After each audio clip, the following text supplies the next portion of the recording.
Hey, this is Mika Zibanejad. Hey, this is Adam Fox. Catch every Rangers game right here on 880 ESPN. WHSQ and WCBS-FM HD2, New York. Don. Cool, man. Hahn. Don holding his hammer. And Rosenberg. Repug Don doesn't hold a candle to that pumpkin pie haircut of a freak. This isn't North Dakota. This is New York. This is Don, Hahn, and Rosenberg. The best threesome I've ever heard. On ESPN New York and streaming live on YouTube. 4 o'clock in the big city. Don, Hahn, and Rosenberg. Bit of a delayed open today that we can guarantee you will not happen again during the baseball season because of the weather, because of how difficult it was transportation-wise today. Without making the story any longer than it needs to be, because of the Met game, we were unable to get on until the game was over. But in the future, if there's a Met game, we will always be on in some way, shape, or form at 3 o'clock, whether it's on the stream, whether it is on YouTube. It'll only affect whether we're heard on 880 if the Mets are on in the future. So we apologize for the 1 hour delay, but we still got 3 hours of sports talk with you until 7 o'clock. Boys, how did you survive the storm? I see you both are here, so that's good.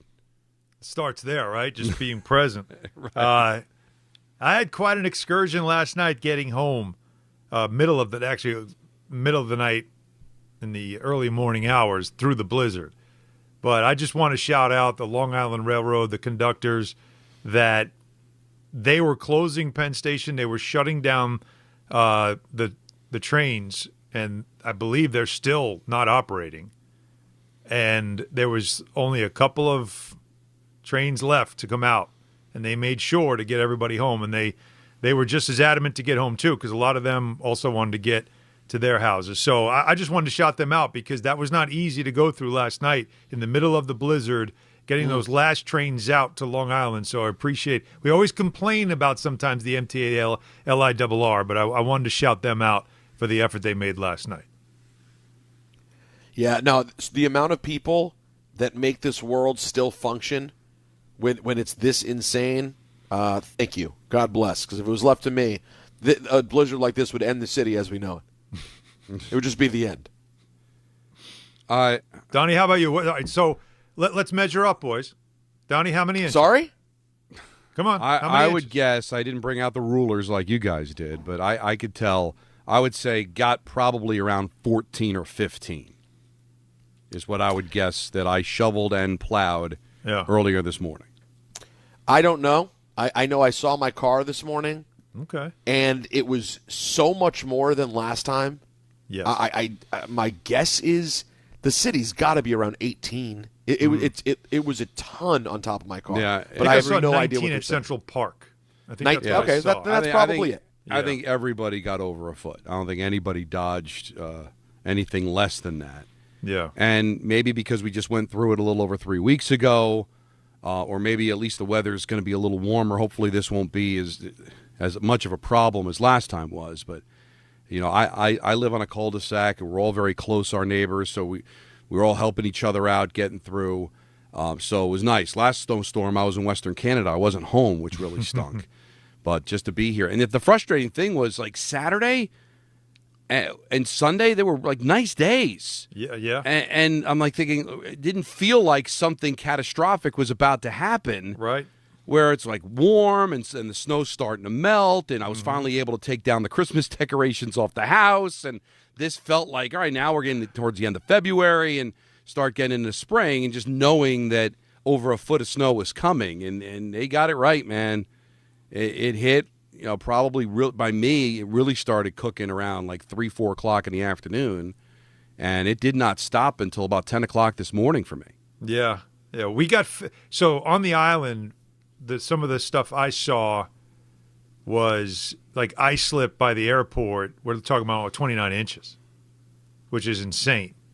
That was, I think, the largest I saw, largest accumulation I saw was like something about the Nesconset ice slip area, which is middle of the island. I was lucky. Like we in my area, I'm also on a cul-de-sac, Donnie. We, like you saw, I put the tape measure out, not where any drifts were, where it was flat, and it was 15 inches. So that, you know, that's still fairly significant, but not close to what other parts of the island got. It's they're probably still digging out. And also, listen, I shoveled out. Car was clean. Plows came by my street, and I had a hankering for some Dunkin' Donuts coffee. No sponsor, but just shout out. So yeah, it's like 3 miles away, and like I'm halfway through. I'm like, this was not the greatest idea in the world. No. Some of the main drags were still, had slush and all down to one lane. Why did you go out? It's a travel ban. Can we talk about what is the travel ban from my area was noon, so I did not violate any laws. All right. Okay. But I did feel like, this probably wasn't a good idea. So anybody that thinks, all right, it's over. Let's get back to no. Listen, if you don't have to go anywhere, don't go anywhere. No. Plus, you're going to be in. They're still plowing. They're still cleaning streets. So just don't be in anybody's way. So last night, the easy part was getting on the train, right? It's 1:00 in the morning. It's just the train makes its way through, all the way down, all the way out to where I am, and that was the easy part. It's getting onto the platform, which was cleared. Again, they put in a ton of work. The plows were there in the parking lot. Parking lot was plowed. My car covered, but I put a shovel in the back just in case. That's a good idea. And opened the back, took the shovel out, cleared off the car, cleared off enough that I could pull out. I get down the hill out of the parking lot, pull into the street, and that's when it was like, okay, now it's getting real. Put in the all traction, everything I could figure out in my car that I needed to make sure I wasn't going to slip. I get as close to my house, and now I'm worried because there's one lane. So you have to think it's middle of the night, whiteout conditions. You really can't see much in front of you. Flashers on, high beams on. You have one lane. If someone, especially a plow's coming the other way, it's lights out. It's gone. This is a two-man show today. And I fortunately didn't have to deal with that. I'm not that far from the train station, literally about 1.5 miles. Right. I get to my street, which is an uphill to get to the street. I get about halfway up. The tires tell me you're done. You're done. Not only because now you're trying to get it, you can't. The car starts to turn, and you don't jam brakes because you know what happens when you lock your brakes. It just gets worse. So now I put in reverse and just try to slowly go backwards. My car went perpendicular to the street, and I slid perpendicular sideways all the way down the hill back to the main road I just got off of. If there's a car parked on the side, if there's a plow coming across that main road, again, this is now a two-man show. Like, it got treacherous. So I found another way around to where my neighbor, who lives next door to me, but he has a driveway on another road, flatter road. I went into his driveway, which is a large driveway. I parked right by his garage, off to the side. And I got out of my car, closed the door, and I walk across his backyard, which now I'm like, it's like the Hoth system in Star Wars. Like I'm Luke Skywalker, I'm seeing visions. I'm just hoping to get to my house. Cannot figure it out. If I had a lightsaber, I might have needed it. Climb over my fence in this snow, in a suit, by the way. Now, I thought it looked pretty good last night. I had a little turtleneck on. I thought it looked pretty good.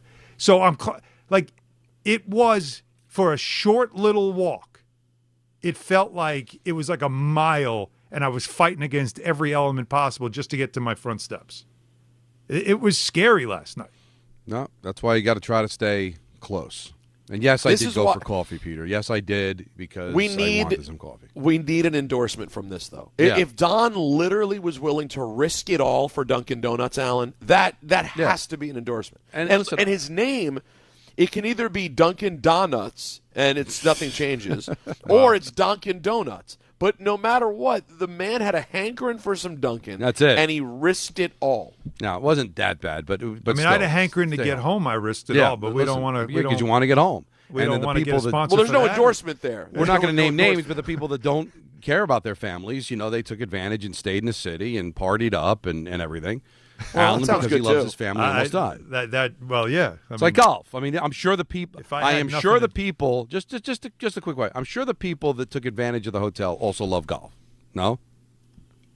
I mean. Yes, that's a yes. So the answer I get is yes. it. Listen, not everybody loves their family. It's an easy choice to make. It's an easy choice to make. Yeah, when you love your family, and it's an easy choice to make if you don't. Well, I had people home. When you have people home and kids at home, you don't want to leave. If it had just been your wife at home, And Stephanie says, hey, don't worry about it. I'm Oh, still gonna that's a watch different movies story. for the next 2 days. Do your thing. But you got the kids there. Well, if she remember she was in Vegas with Callie. If she was in Vegas with Callie, then I'm course. absolutely. Yeah, it's a bacchanal. I'm Right. a bacchanal. I'm Alan ordering might have room died service. last night for a different reason. Right. Yeah, but you got people home. You want to get to them, man. Of Like, course, that's what it's about. But just it's another one of those odd days. But we do rally around each other when things like this happen. Like I said, I love our neighbors all helping each other out because Yep. we're all kind of stuck in that same moment. And we had a moment yesterday. It was incredible. I know Alan and I are hockey guys. Peter is a hockey fan, but I wouldn't consider him a hockey guy. Not a but guy, it didn't just matter. a fan. It didn't matter.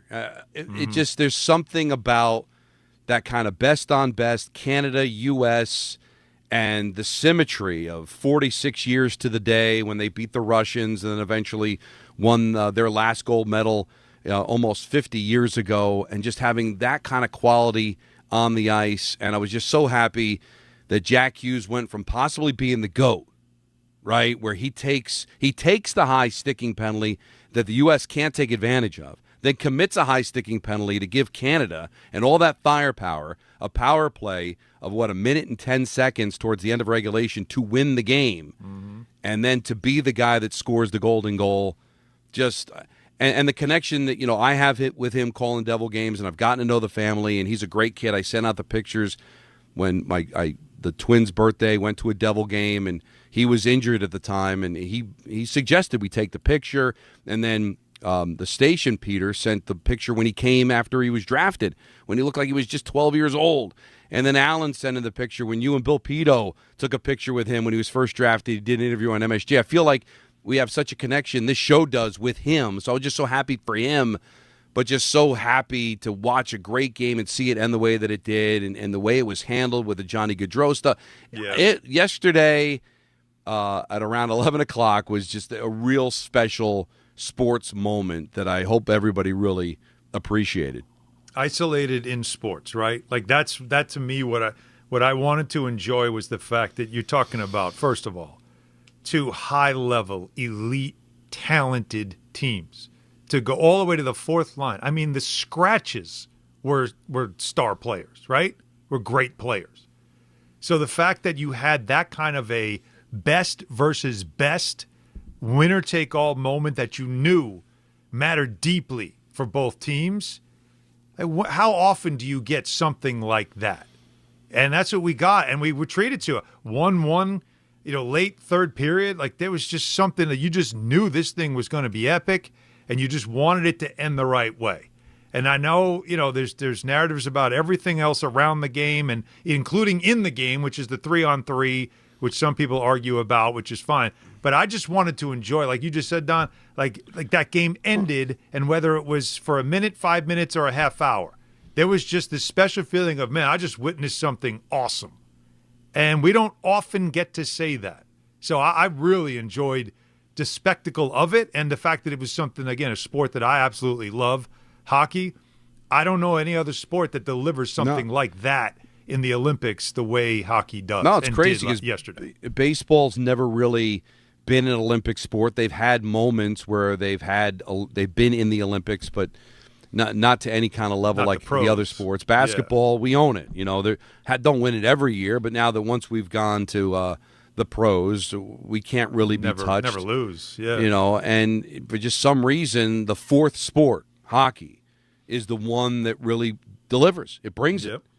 And it was just such a great moment. And the thing that's also really cool about that is that everybody can enjoy it, right? We're all supposed to come together as a country because we're all rooting for them. No matter what side of the aisle you're supposed to be on, we're all Americans, and it's not our sport, right? It's not something we're known to dominate.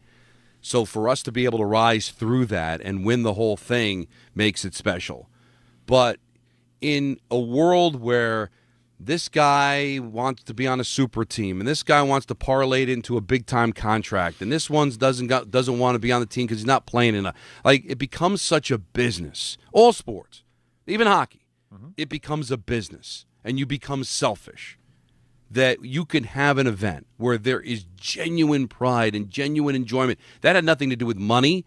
that had to do pride of country, the way that those players all cared about each other. Their arms are around each other singing the national anthem. How does that not stir you as an American to see these multimillionaires that in a couple of days are going to go back to their job, but for a moment decided for 2 weeks to go represent their country and care that much about a medal? That is so cool. That is the pinnacle of what sports is supposed to be about, and always gets lost in the money and the CBAs and all that. To just have a tournament where it's all about country and pride and team, and to see those guys all come together. How do you not get emotional? How do you not get stirred up by that? Yeah, and we've had really cool moments in other team sports, but for whatever reason, basketball at its best is so dominant that it just doesn't hit the same. Like knowing that you're not the favorite and that Canada generally has your number, that there hasn't been a gold medal since 1980. Right. It's soccer is the only thing that could obviously, trounce it if it were to ever happen. If the U.S. were to win the World Cup or even play for the gold medal in the Olympics, which would be pretty epic. Yeah. But so that underdog factor adds another layer that we're not used to with the United States competing in international sports, and it makes it that much better. That's probably I bet you that's exactly what it is, though, Peter, right? It's the fact that a country that is so used to dominating, and some people thrive in it and some people are uncomfortable with it, right? But one way or another, it's a country that is expected to dominate, expected to be the best at everything that it does. That this is one that it's not always the case. And so it does have a little bit of that underdog feel that we know in this country, just watching movies, is our favorite story. And so I think that's probably a big part of why it does become so compelling and so enjoyable when they do win like they did yesterday. Yeah, and in the way that they won. And on the other side, here's Canada. And we talked about it last week when the women won, that you get handed a silver medal. In team sports of the Olympics, you do not win a silver medal. You lose a silver medal. So crazy. And you see Sidney Crosby, who did not play in the game, and you know that gutted him, despite the fact that he's not only won a gold medal, he has scored a golden goal. Mm-hmm. He has won 3 Stanley Cups. He's going to waltz into the Hall of Fame. Completely gutted and devastated because, A, his team lost, and B, he couldn't play in the game. And you know he must have. There's no way he's playing in the Penguins' next game because if there was an ounce of a chance he could play, he would have dragged his body onto that ice. Yep, for sure. So you know that he's probably really, really hurt, and it was just gamesmanship when they said there's a 70% chance he's going to play, and it was going to be a game-time decision. No chance. You know, Nathan MacKinnon, he's won a Stanley Cup. You know, gutted, devastated by that defeat. You know, I didn't love what he said after the game about, well, we played better. So what? This isn't figure skating. There's no judge. Who scores the last goal? Who wins the game? Right. All right? So I thought that came across a little petty, but that's the pressure they're on, guys, in Canada. You know, that's the one thing the U.S. never feels the pressure to win a gold medal, although I do think that there was a sense that this was their time to do it. Yep. But in Canada, they live, they breathe it. It's their sport. So they were probably a little bit more devastated than the U.S. would have been. But, you know, I didn't love those comments and the crybabies in Canada on social media. All of a sudden, they were complaining about 3-on-3, even though Canada won in overtime in this tournament, 3-on-3. It's not about who played better. All right, it's your sport. We get it. And history says you're better at it. You know what? But this year, you weren't. This year, we got the gold, okay? Yeah. So stop your crying, all right? You still dominate, we know. But for one shining moment, you didn't. And we took advantage of it. So get over it, okay? But the constant complaining about 3-on-3, complaining about the officials, stop it. You come across as such losers when you do that. Lose with some pride, for God's sakes. Please, that doesn't exist anymore. That's sports now, though. That's sports. We always have to find the reasons why we should have won. It's think about it. In the market that wins, it's about why they're great. In the market that loses, it's what we did wrong that allowed them to win.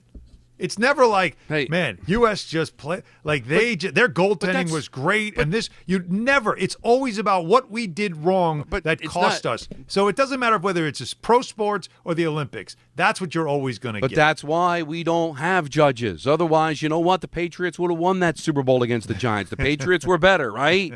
But you know what? The Giants found a way to win that game. And you know what? Hellebuck making that save on Taves, that's hockey. All right?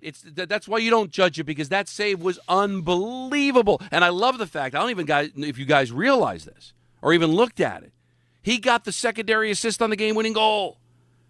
So he saved their bacon on the stick save, and he actually assisted on the game-winning goal. Wow. And this is a guy, and I was so happy for him because he's the guy that everybody says can't win the big one. I did. Can't do it. I did. Well, he did it.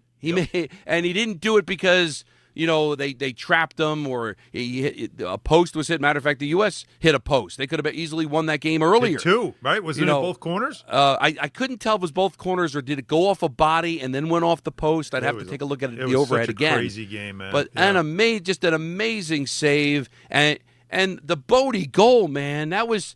It's going to be forgotten because of the Hughes goal. But the way he passed to himself, split the defense, recollected. It was an alley-oop to himself. Yes. And then the finish. That was like a Euro step. It's a Euro step in the honestly, NHL. I've never seen anything like that. Tapping it in the air to himself to split defenders, and then the finish, the determination on that. Let me ask you this on Hughes' game winner. Because it went... Did it go under the pad or did it go under the arm and over the pad? I'm trying to remember because everything was such a blur. You know what was so amazing but the about question that was, did goal? he get all of it or did Binnington just get surprised by it? I don't know if you went through the same thing I did. But looking at, because you always get these things that pop up in sports all the time of somebody videotaped their reaction to the goal. Yeah. And it's all over social media. Yeah. It was delayed for me too. I wasn't sure he scored. Well, here's why. The director, for whatever reason, stayed on Binnington and then went to the crowd. Instead of usually a goal scorer, what do they do, Don? They follow him in his celebration and then everybody meeting him. You didn't see Jack Hughes because he was buried in players by the time the camera went back to him. It's kind of getting panned a bit, although I think, listen, Kenny and Eddie. Oh, phenomenal. And the KT, they were really good. Unbelievable job. And I mean, I reached out. I was just so proud of knowing them and friends with them that they did. Kenny nailed every damn call. Some of the biggest. That's going to live forever, man. Yep. You can't get that wrong. And he nailed every single call. But the one thing that NBC got panned for, and I never noticed this, Peter. Every time there was a goal, even in the women's game, the goal, and then they would pan up to the crowd behind the net. It was just a choice that they made. I didn't know that was a thing. It was every goal. I thought the director was caught off guard, didn't know it went in either. Every goal, it was just something they must have decided before the Olympics. I'll have to ask Kenny about it when I see him. They pan up to the crowd behind the net. And that's not the way we do it in the U.S. with NHL games. You're right. You follow the goal score. You see the reaction. It was so – because you didn't see it in the moment till the replay where Jack threw his helmet into the crowd. I still haven't heard a story who's got that helmet and how much that could go. That went in the crowd? He the way he threw it, there's no way it landed on the ice. But I didn't – okay. Oh, wow. I mean, I could be wrong. It was the overall celebration in the moment was one of the best team sports celebrations I've seen in a long time. It was. I watched that replay so many times of the bench reacting and jumping. I've never seen that. I've seen Cups won in overtime, and the reaction from the bench, it was like a bomb went off. Like their bodies just all went like crazy. I think it was JT Miller said that he was afraid he might have cut somebody because the way he dove over the boards, forgetting that he was on skid, that it just exploded. So it was like, oh my God, they scored. And then I could see because Werenski threw it across ice, so you don't see who comes into the picture right away. Yeah. Then I see it kind of turn. I'm like, it's 86. I'm like, oh my God, Jack scored. Marco's jumping up and down on the couch. It was Marco who woke me up at 8 o'clock. He's like, Dad, Olympics are on. Yeah, so, yep. And so it was just, honestly, we all have our dogs in a fight when our team wins, but the last time I reacted that way, guys, was when Parisi tied the game in Vancouver. And then Crosby ended up winning the game in overtime. Just to have that moment, just really just incredible. your thoughts on it. What were you doing? How do you feel about it? 1-800-919-3776. We got plenty to do today. We've got an NFL binge coming up at 4:30, as we will do this every Monday up until the draft. So there's still NFL stuff, and possibly a chance for another quarterback that could emerge as a future Jet. Kendrick Perkins, who we had disagreed with pretty strongly last week, is going to join us coming up at 5 o'clock.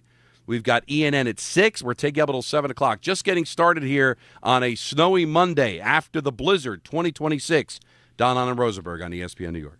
There are a lot of reasons why people buy at Ramsey Mazda. It's their selection, it's their customer service, and it's their savings.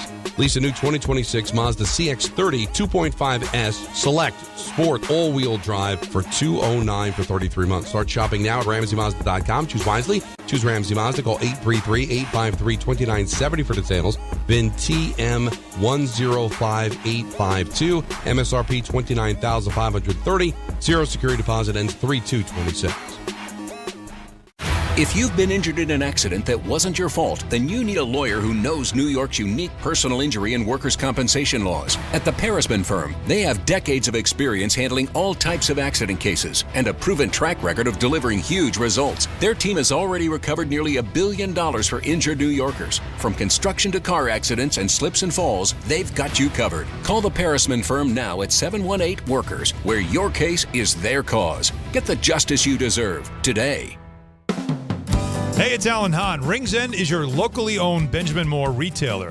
They're your store for quality with a full line of brilliant and durable Benjamin Moore paints. They're your store for inspiration with thousands of colors and a variety of sheens. And Rings End is your store for expertise with one-on-one advice for contractors and homeowners. Insist on Benjamin Moore paint from Rings End because the gorgeous color you love can't be matched in another brand of paint.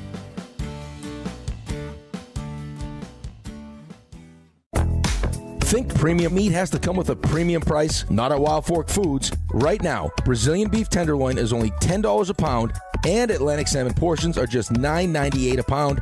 That's incredible value on premium cuts. Plus, Wild Fork offers over 450 meat and seafood options, all blast frozen to lock in freshness and flavor. Visit one of their 7 locations across Long Island and New Jersey, or get same-day delivery at wildforkfoods.com. More people trust their hearts to New York Presbyterian than any other hospital in New York. It's because New York Presbyterian has the most experienced cardiovascular doctors, treating a full range of heart conditions, from heart failure to valve repair, with the most advanced treatments. Find a doctor at nyp.org/heart. New York Presbyterian.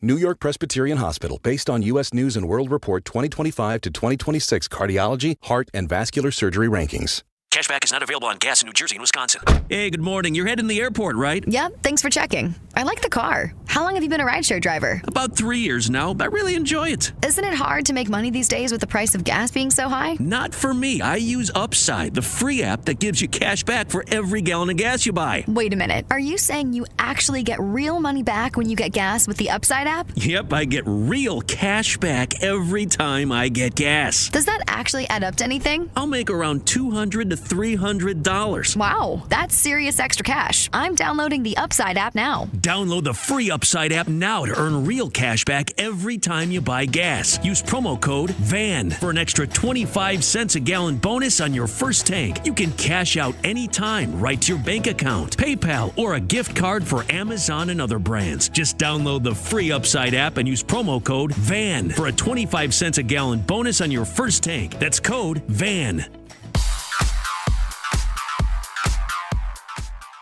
And now let's take a look at the traffic with Brandy Scott. Thanks a million, guys. Good afternoon. Travel ban lifted for the 5 boroughs, but if you don't have to be out there on the roads, your best bet right now, stay home. We've got some slick and icy spots, especially on the on and off ramps. So far, a great ride on the Big 3 heading eastbound through Nassau County. Seeing lots of blacktop on the LIE northern and southern states. Problem spot on the BQE westbound by Queens Boulevard in Queens. Broken expansion joint. Only the left lane is squeezing by. That has you a bit heavy there from right after the Grand Central and LaGuardia. Much later than normal on the Cross Bronx westbound southbound heading over to the outbound George. Free and clear there from the Bruckner on through. Inbound George, no issues for both the upper and lower decks. Outbound Lincoln and Holland Tunnels, no more than a 5-minute ride. This report is sponsored by the Weather Bug. Get the fastest local alerts and accurate 24/7 forecast with the Weather Bug. It's easy to use and provides real-time alerts. Download the free Weather Bug app from the App Store today. I'm Brandy Scott on 880 ESPN New York. Billy, your gas light's on. We need to stop and fill up. No way, Jen. Gas around here is too expensive. We can make it a little further. Billy, listen to your big sister. You don't need to drive all over searching for the lowest gas prices. Do what I do and use Upside. Upside? Do you live under a rock, Billy? Upside is the hottest cash back app out there. It's free to download, and you get real cash back for every gallon of gas you buy. Top users make between $200 to $300 per month. You can make that kind of cash back just for buying the gas you have to buy anyway? Yes, I'm looking at the Upside app now, and there's a gas station at the next exit offering 25 cents per gallon cash back. Okay, I'm stopping to download Upside and fill up my tank. Download the free Upside app now to earn cash back every time you buy gas. Use promo code GOOD25 to get an extra 25 cents per gallon on your first tank. You can cash out anytime right to your bank, to PayPal, or a gift card for Amazon and other brands. Just download the free Upside app and use promo code GOOD25 for a 25 cents per gallon bonus on your first tank. That's code GOOD25 for a 25 cents per gallon bonus.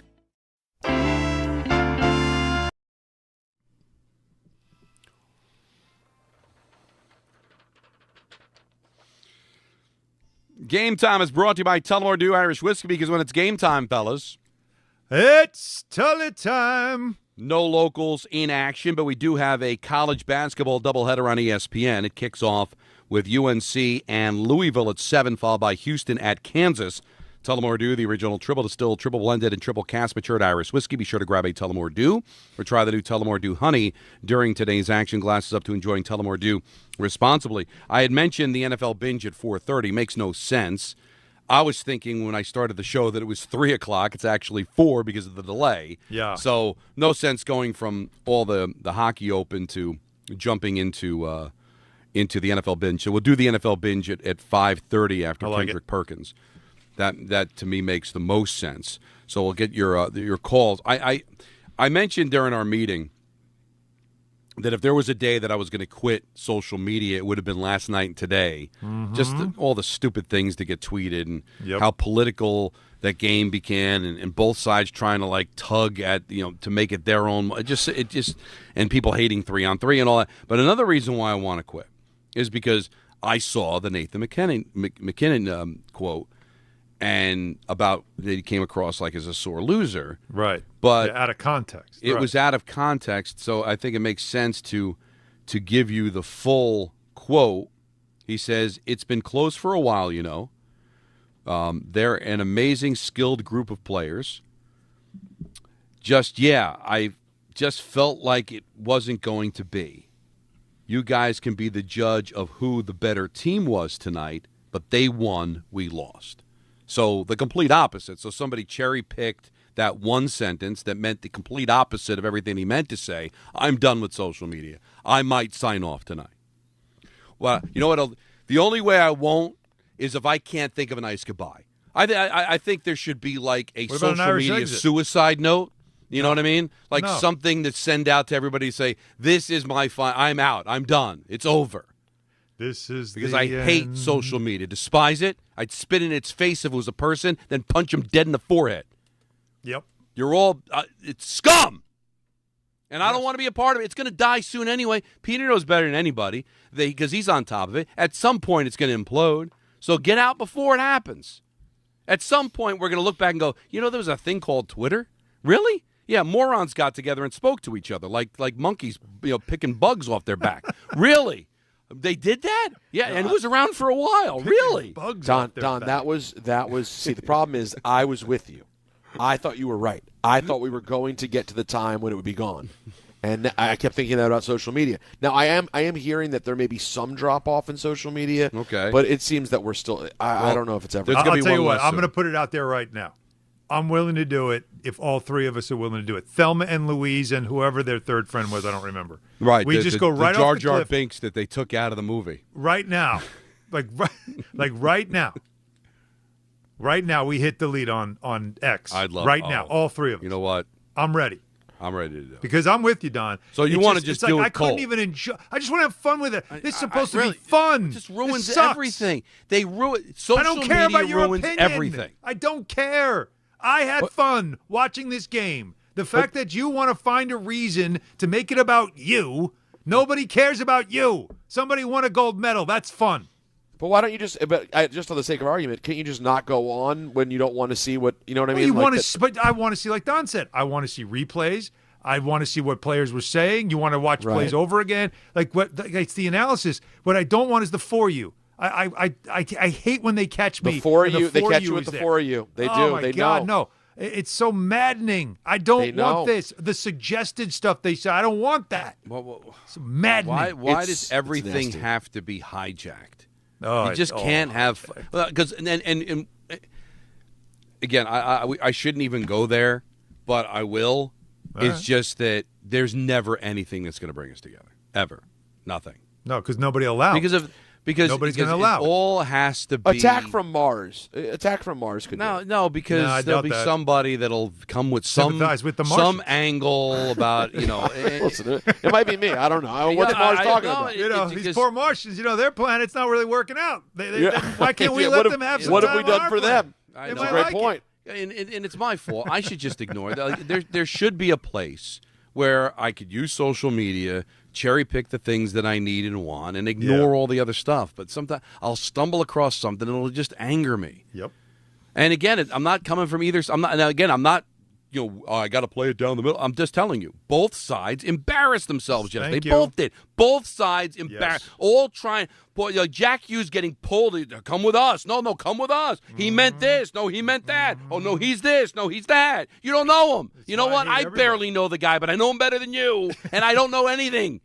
All right, but I just know he's a hockey player that scored a goal, and that's all he cares about, and he loves being American. I don't know if he's a Democrat, whether he's a Republican, but I know two things. He loves being a hockey player, and he loves being American, and he got the score for the U.S. He didn't score for the Democrats, didn't score for the Republicans. He scored for us, Americans, and if we can't all come together with that, then go screw yourself. I'm done.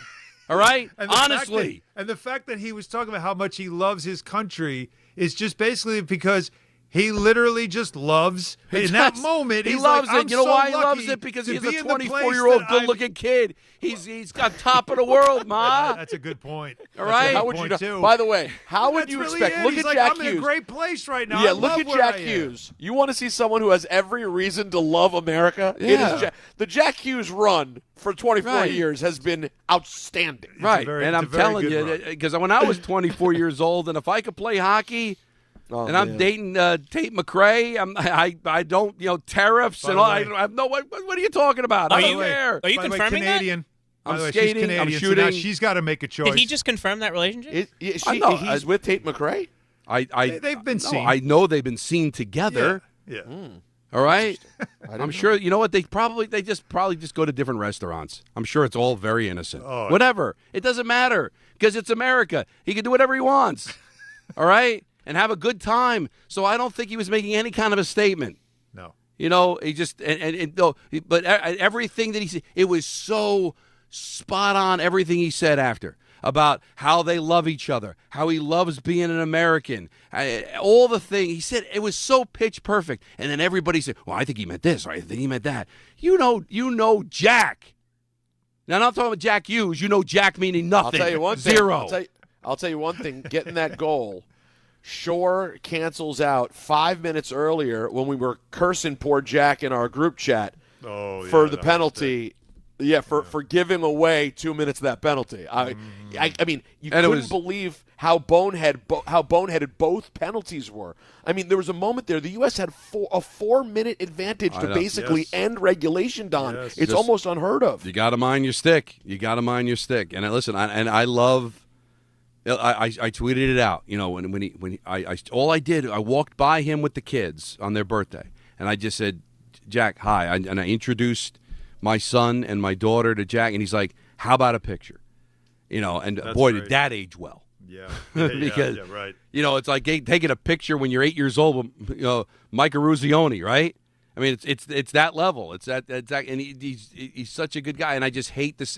Pull him in any direction. You know what direction he's in? He's in the direction of being a good-looking 24-year-old kid who scored one of the biggest goals in the history of this country, and he's playing in the NHL, and he's having fun being an American. And anything beyond that, I'm sure would take equilibrium that he doesn't exist in his mind right now. Thank so you stop for saying it. That. Again, we have God. to get to a point where we just understand that a lot of times these guys are athletes. They're not reading long-form political dissertations. This is not what they do for a living. You don't think they were really, on Politico this morning on the flight back? I'd be a little surprised if they're really dabbling that deep into it. And you know what? And a lot if of times they were, they're just God having bless. fun. They're just and if having they were, fun. good for them, because they're allowed to be whatever they want to be. Yeah, but I'm telling you, they didn't do anything but score for their country. That's it. That's and it. We're happy and in the moment. Didn't get paid a dime, although I'm sure there's going to be a lot of money that's going to come from this. But that's the decision. That's why they were going to strike. They want to go. They want to go and represent their country. Let's celebrate that, no matter what side of the aisle you're on. Yep. You know, nobody took a victory except us. All right? No side took a victory. We all won. But we can't ever accept it. Well, yeah, really, I'm just disgusted with both sides. Yeah, trying to claim victory over a hockey game. I trust no one because everyone has a damn agenda, and unless I put the time in to figure out what that agenda is, I can't trust you. Because we all know in the end that's all it's about. And that's what social media has done, to ruin moments. Moments with agenda. And even not the political. Oh, it's 3-on-3. Either side. It shouldn't be 3. I hate 3-on-3. All right, you hate 3-on-3. That's the first thing that popped in your mind. Instead of jumping up and down that we won, it's like, yeah, but it was 3-on-3. No, I just want to sound That was smart my by first bringing thought that before overtime, though. I did tweet. That was the last thing I tweeted before agreed, overtime. right? Didn't we all agree? We talked about that with the women's gold medal. We said the same thing, like 3-on-3. That's a little weird, but hey, it's better than shootout. But that's, that's the format. They both have to play it. Yeah. And believe me, don't cry for Canada when who they had on the ice. Dear God, I mean, every line. This household Connor name. McDavid, who was the best player in the entire tournament.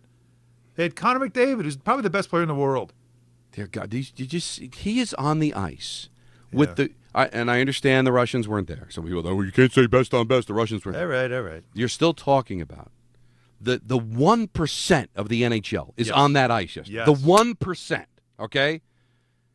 And Connor McDavid's better than all of them. You could see he's faster, he's strong. For him to be able to pop with that kind of talent on the ice tells you just how good he is. That's what I was trying to say, Don. I was trying to say, when watching that game, just getting lost in the game, second period, where Canada felt like they were trying to take the game. That game could have been 4-1 going into the third. The amount of quality scoring chance they had. And the Americans, especially, Hellebuck was good. Americans just hanging on by a thread because that's just kind of what you are when you're an underdog, where you're just holding on and you're not going to go down. That, to me, was so compelling to watch because of the sheer will versus the sheer skill. Oh my God, it was just so entertaining. It was so good to watch. Yeah, a lot of fun. Man. All right. Tons of calls to get to, 1-800-919-3776. So the Binge will be at 5:30. Kendrick Perkins will be at 5. ENN at 6. We're taking up until 7 o'clock, having a lot of fun on a snowy Monday. Don Hahn and Rosenberg, ESPN New York. And here's the thing. I've been talking to you guys for a while about the different ways that you can enhance the fun that you're having. Now, how about this? You ever want to go to the NBA Finals? Well, now's your chance, courtesy of FanDuel. All you have to do is use your profit boost on an NBA future, and you'll be entered for a shot to win an NBA Finals trip for 2. NBA futures let you lock in your pick for who you think will go all the way, whether it's a team to win the championship or a conference title. Visit FanDuel.com/local to get started. Play your game with FanDuel, official sports betting partner of the NBA. 21 and over, physically present in New York. No purchase necessary. Limit 1 entry for Profit Boost token. Option required. Must apply Profit Boost token on select market. Restrictions apply. See full terms, including methods of entry at sportsbook.fanduel.com. For help with a gambling problem, call 877-HOPE-NY or text HOPE-NY 467-369. Prizes, flyaways, even cash money. You want it? We've got it. Find a list of all contests and official rules by visiting ESPNNewYorkContests.com. That's ESPNNewYorkContests.com. Hey Yankees fans, gather a group of 10 or more and take advantage of our 2026 Yankees group ticket specials. Whether you're getting together with family and friends, organizing a fundraiser, or entertaining clients, your group will love bonding over the Bronx Bombers.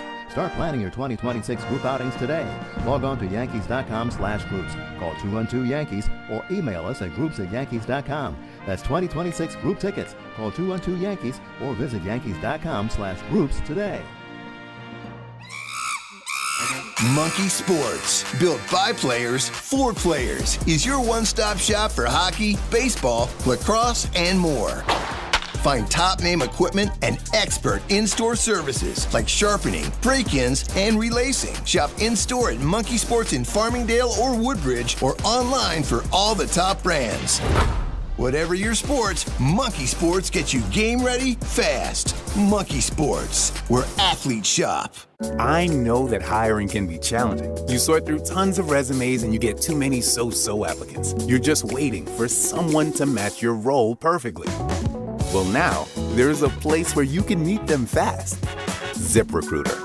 Need to hire right away. Start your search for strong candidates. The right fit awaits. Build your team. Build it sooner. Meet your match on ZipRecruiter. Just head to ZipRecruiter.com/ESPN right now to try it for free, and you're on your way to meeting your match. 4 out of 5 employers who post on ZipRecruiter get a quality candidate within the first day. So try it now. Go to ZipRecruiter.com/ESPN. Once again, that's ZipRecruiter.com/ESPN. Meet your match on ZipRecruiter. Try it free. This is Rick Brunson, the assistant coach from the New York Knicks. I'll be driving to our games this season in style in my new Jeep Gladiator from Princeton Jeep. My friends at Princeton Jeep gave me all-star treatment, and you can expect the same thing. Just mention I sent you, and they'll treat you like family. Princeton Jeep has tons of inventory and great deals on new vehicles. Visit Princeton Jeep at 1045 State Road in Princeton, New Jersey, or online at PrincetonJeeps.com and tell them Rick Brunson sent you. It starts with the first early morning, the uniform, the training, the challenge. Every trooper remembers day one at the academy. But where they end up, no two stories are the same. At the New York State Police, the path you take is up to you. If you're ready for a career with endless opportunities for growth, start here. Go anywhere. Apply today at joinstatepolice.ny.gov.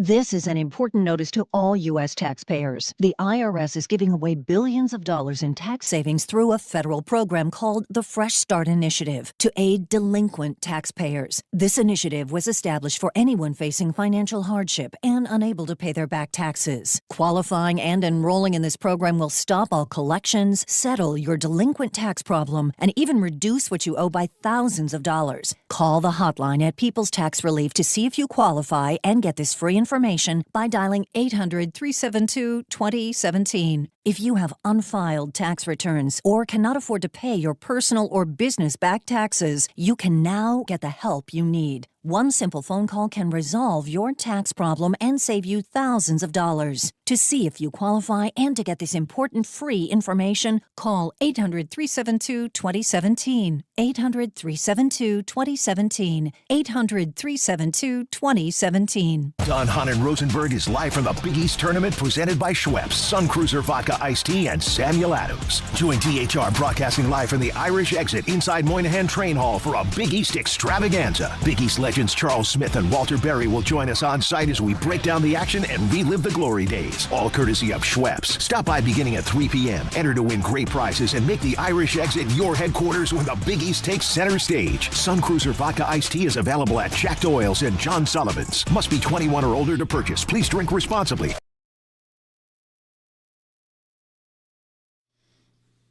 Get ready for Rickleball Madness. Friday, March 20th, ESPN New York is taking over Pickleball Heaven in Medford, New York. Catch a live broadcast of DiPietro and Rothenberg starting at 6 a.m. Then stick around for the Social Ladder Pickleball Tournament. We'll crown our champions, then roll right into a college hoops watch party to cap off the day. Sign up now on the ESPN New York app. Spots are limited. Rickleball Madness brought to you by Pickleball Heaven, the new standard of indoor pickleball. 1-800-919-3776. Get your reaction on yesterday's Olympic win. David in Eastside gets us started here on Don Hahn and Rosenberg. What's up, man? DHR, great to be here. Thanks, man. Hey. The greatest that was an awesome game. I'm not complaining.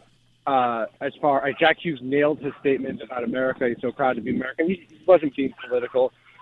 One thing that left a little bit of a bad taste in my mouth, when the president called and he made some joke about, I guess they have to invite the women to the White House too. They all laughed. I get they're all in the locker room. They're celebrating. It just seemed like a bad look, and I wanted to get your guys' thoughts. Well, it's on only that. a bad look because that's the way somebody wanted to paint it. Were we in the room to know what was said? Apparently, Trump said, I'll be impeached. Maybe they were laughing at that joke.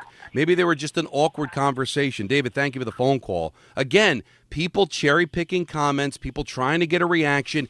They've been supportive. Jack's mom was involved with the women's game. Could we stop? Please, stop! I mean, Don. If you're going to call with it, don't call, all right? But don't bother with it. But these things did happen. You can't get mad at No, we don't know what happened, Peter. No. We have no idea. But they saw things. You can't blame every human. Don, you cannot So blame this is the conversation we're having. It comes out. No, let me. First what's of all, the motivation? you're the one who brought up Who the was in the room? conversation. If you don't want to have the conversation, why the hell No, I don't want to have the conversation, Peter. So why'd because you I bring it wasn't up last there segment? for the You spent- conversation. I but don't you know spent why 15 they laughed. minutes. But my point is, you can't make everybody out there bad Yeah. when these things were brought into it, Don. What The do you mean FBI they're brought director's in into the it by locker room. somebody that decided to That's tweet fine, out that they laughed at the women having to. You have no idea. I didn't even We see weren't that in the one. room. I We don't know didn't why see they that. laughed. We don't even know if they heard the conversation, Peter. I get it. Because we can't have nice things. And you want to believe it. Good on you. But that can't be the first thing that we have a conversation. It's not even 24 hours old, and this is the conversation that people want to have. It's ridiculous. No, I hear you. Listen, that part is annoying. I hear you. Not being able to celebrate it, I hear you. It's annoying. But you cannot blame every viewer who may have been bothered by having the politics injected into it. It was in the locker room, for God's sake. When was the last time you remember that? It doesn't happen at every event. It was unusual. It was dragged into the locker room. President Carter called Not the phone call. The Trump phone call, I think, was honestly, president's call when Olympic when teams they won the win. gold. Eruzione was on the phone with him, and he was, the boys were. Yeah, around that him. wasn't unusual to me. But do we know the way it's being Cash painted? Patel shotgunning beers that's unusual. The president calling is were not they supposed unusual. to throw him out of the room? Half of No, them didn't even know who he was. I don't know. I don't know what you do. I'm just saying No, but you know can't what be mad at is people just, who all right, saw it that's and just- noticed it. But that's the problem I have. Now, all of a sudden now, everybody gets pigeonholed. They all must be MAGA because Patel was in there. That's unfair. The fact that somebody tweeted out that the men laughed when Donald Trump suggested he's got to invite the women, now the narrative is they laughed at the women being invited. We have no idea why they laughed.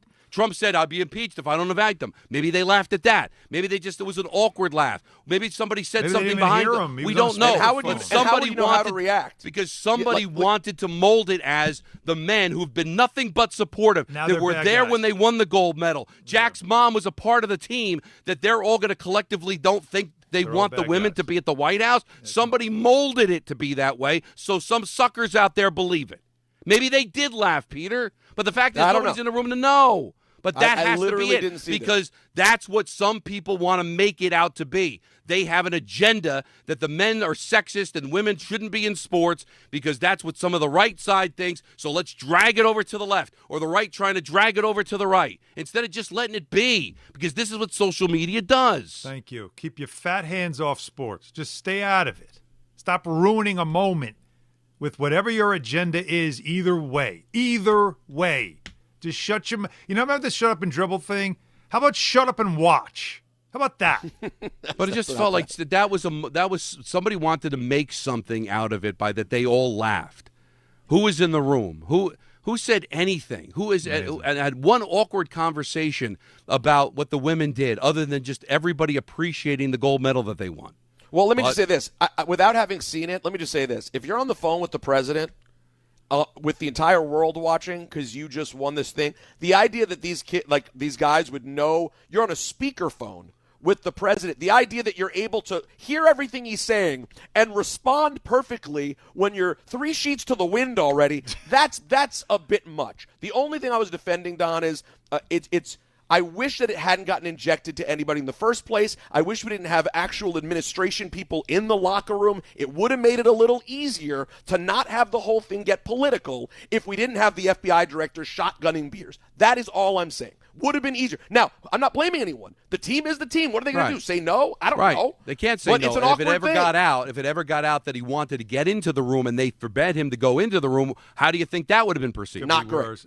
Not Again, great. The story goes, I guess he plays hockey. He loves hockey. He's just always been a supporter of it. So they're just kind of probably used to him being around for whatever reason in whatever places. He pushed himself into it. They were like, yeah, whatever, this guy. I can't. Again, Don, you've been in those rooms. You've been around it. Sometimes you don't realize you're there and you think everybody sees you, and you really are just invisible. Like, the people don't even realize you're there because they're doing their own thing. And then it's this guy over here. Like, I'm with Peter in the fact that, of course, that why does that have to be the thing that's being recorded and shared? But we all know why.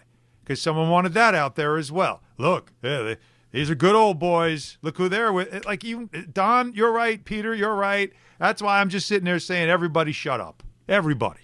Like, let's just enjoy this game, enjoy the moment, and the significance of it for hockey in America. Because it doesn't get enough attention, it doesn't get enough credit, and it is the one sport that has unified us in the past, and it should have unified us now. And it's 2 years in a row, by the way, that hockey is the real sport. Now, you call it the fourth sport, whatever you want to say, had these huge international moments that people got really excited about between four nations and this. It's like it is really cool when you think about it. And it's funny. It also sort of messes up any of the theories people have about hockey's popularity. Sure seems like people can figure it out when the games are big and there's international consequences. All of a sudden, everyone can follow the puck. Everybody knows how icing works. Everyone can figure it out when the spot gets big enough. It's very odd. So true. There's a lot of reasons why people buy at Ramsey Mazda. It's their selection, it's their customer service, and it's their savings. Lease a new 2026 Mazda CX-30 2.5S Select Sport all-wheel drive for $209 for 33 months. Start shopping now at RamseyMazda.com. Choose wisely. Choose Ramsey Mazda. Call 833-853-2970 for details. VIN TM105852. MSRP $29,530. Zero security deposit. Ends 3/2/26. Big weekend for the Knicks. Great come-from-behind victory against Houston. Win the second of back-to-backs in Chicago against the Bulls. Trying to get the taste of the Detroit loss out of their mouths. Kendrick Perkins will join us next. We'll get back to your calls on the hockey a little bit later on. Ian and at 6. Don, Hahn, and Rosenberg till 7 on ESPN New York. At City Harvest, we believe no New Yorker has to go hungry. With your help, we're on the road 365 days a year, rescuing over 77 million pounds of nutritious food and delivering it free to millions of New Yorkers, transforming surplus food into sustenance, sustainability, and smiles, rallying thousands of New Yorkers to power a network of nourishment across our city. One day, one meal, and one New Yorker at a time. That's how we feed good. Donate at cityharvest.org. Hey, it's Alan Hahn. Rings End is your locally owned Benjamin Moore retailer. They're your store for quality with a full line of brilliant and durable Benjamin Moore paints. They're your store for inspiration with thousands of colors and a variety of sheens. And Rings End is your store for expertise with one-on-one advice for contractors and homeowners. Insist on Benjamin Moore paint from Rings End because the gorgeous color you love can't be matched in another brand of paint.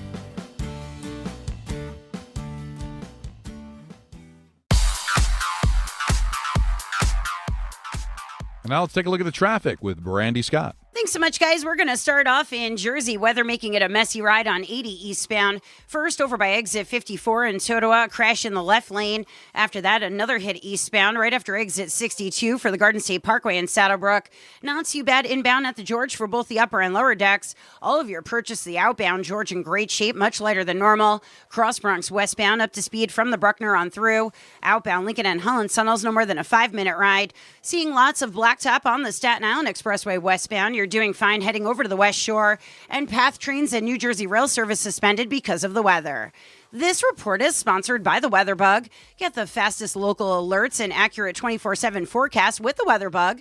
It's easy to use and provides real-time alerts. Download the free Weather Bug app from the App Store today. I'm Brandy Scott on 880 ESPN New York.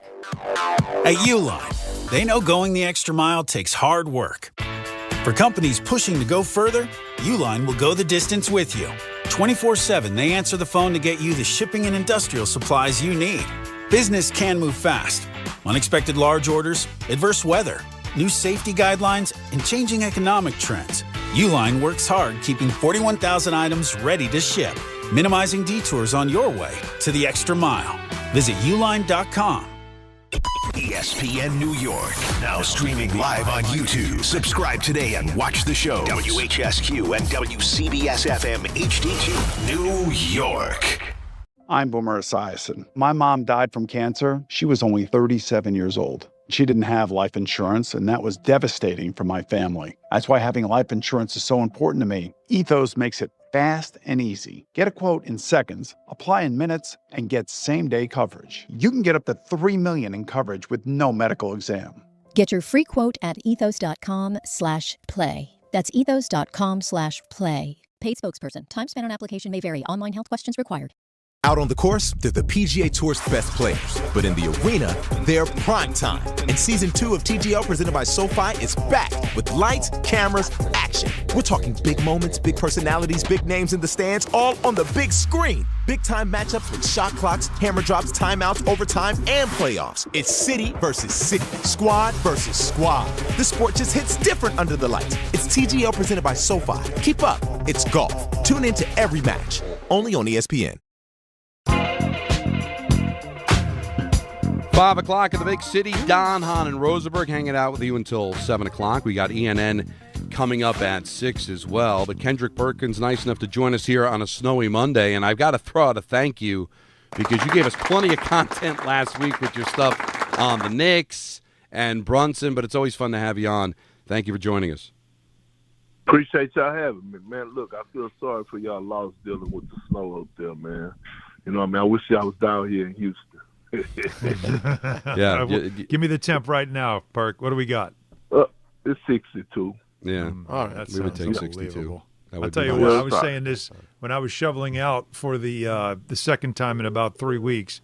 I said, I can't wait to complain about humidity. Can't wait to complain about it. Yeah, before you know it, we'll be complaining about how hot it is. And the Knicks, I thought, bounced back nicely. That was a tough loss against Detroit, and that's a problem, Perk. I mean, that they can't seem to get over that hump, but nice come-from-behind win against Houston, win the second of back-to-backs against Chicago.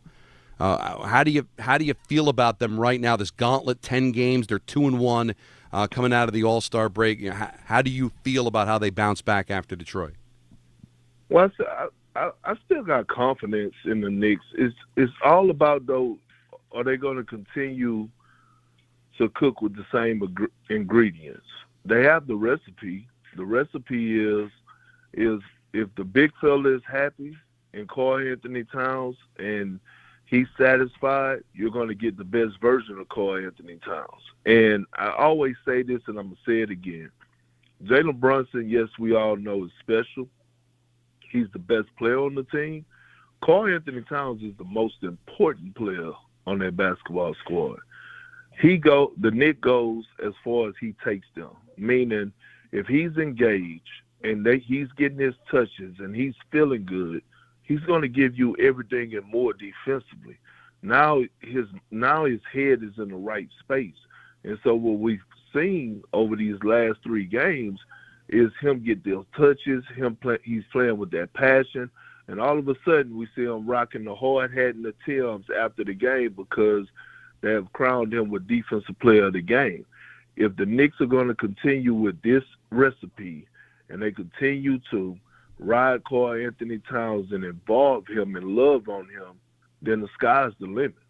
Whose responsibility is that, Perk, or maybe who's got the most responsibility for that? Is it Mike Brown or is it Jalen Brunson? It's both. It's 50-50. It's both, man. I mean, Mike Brown is the one that, is his offense, and it's on him to let people know it's a pecking order, right? It's Jalen Brunson first, Karl-Anthony Towns second.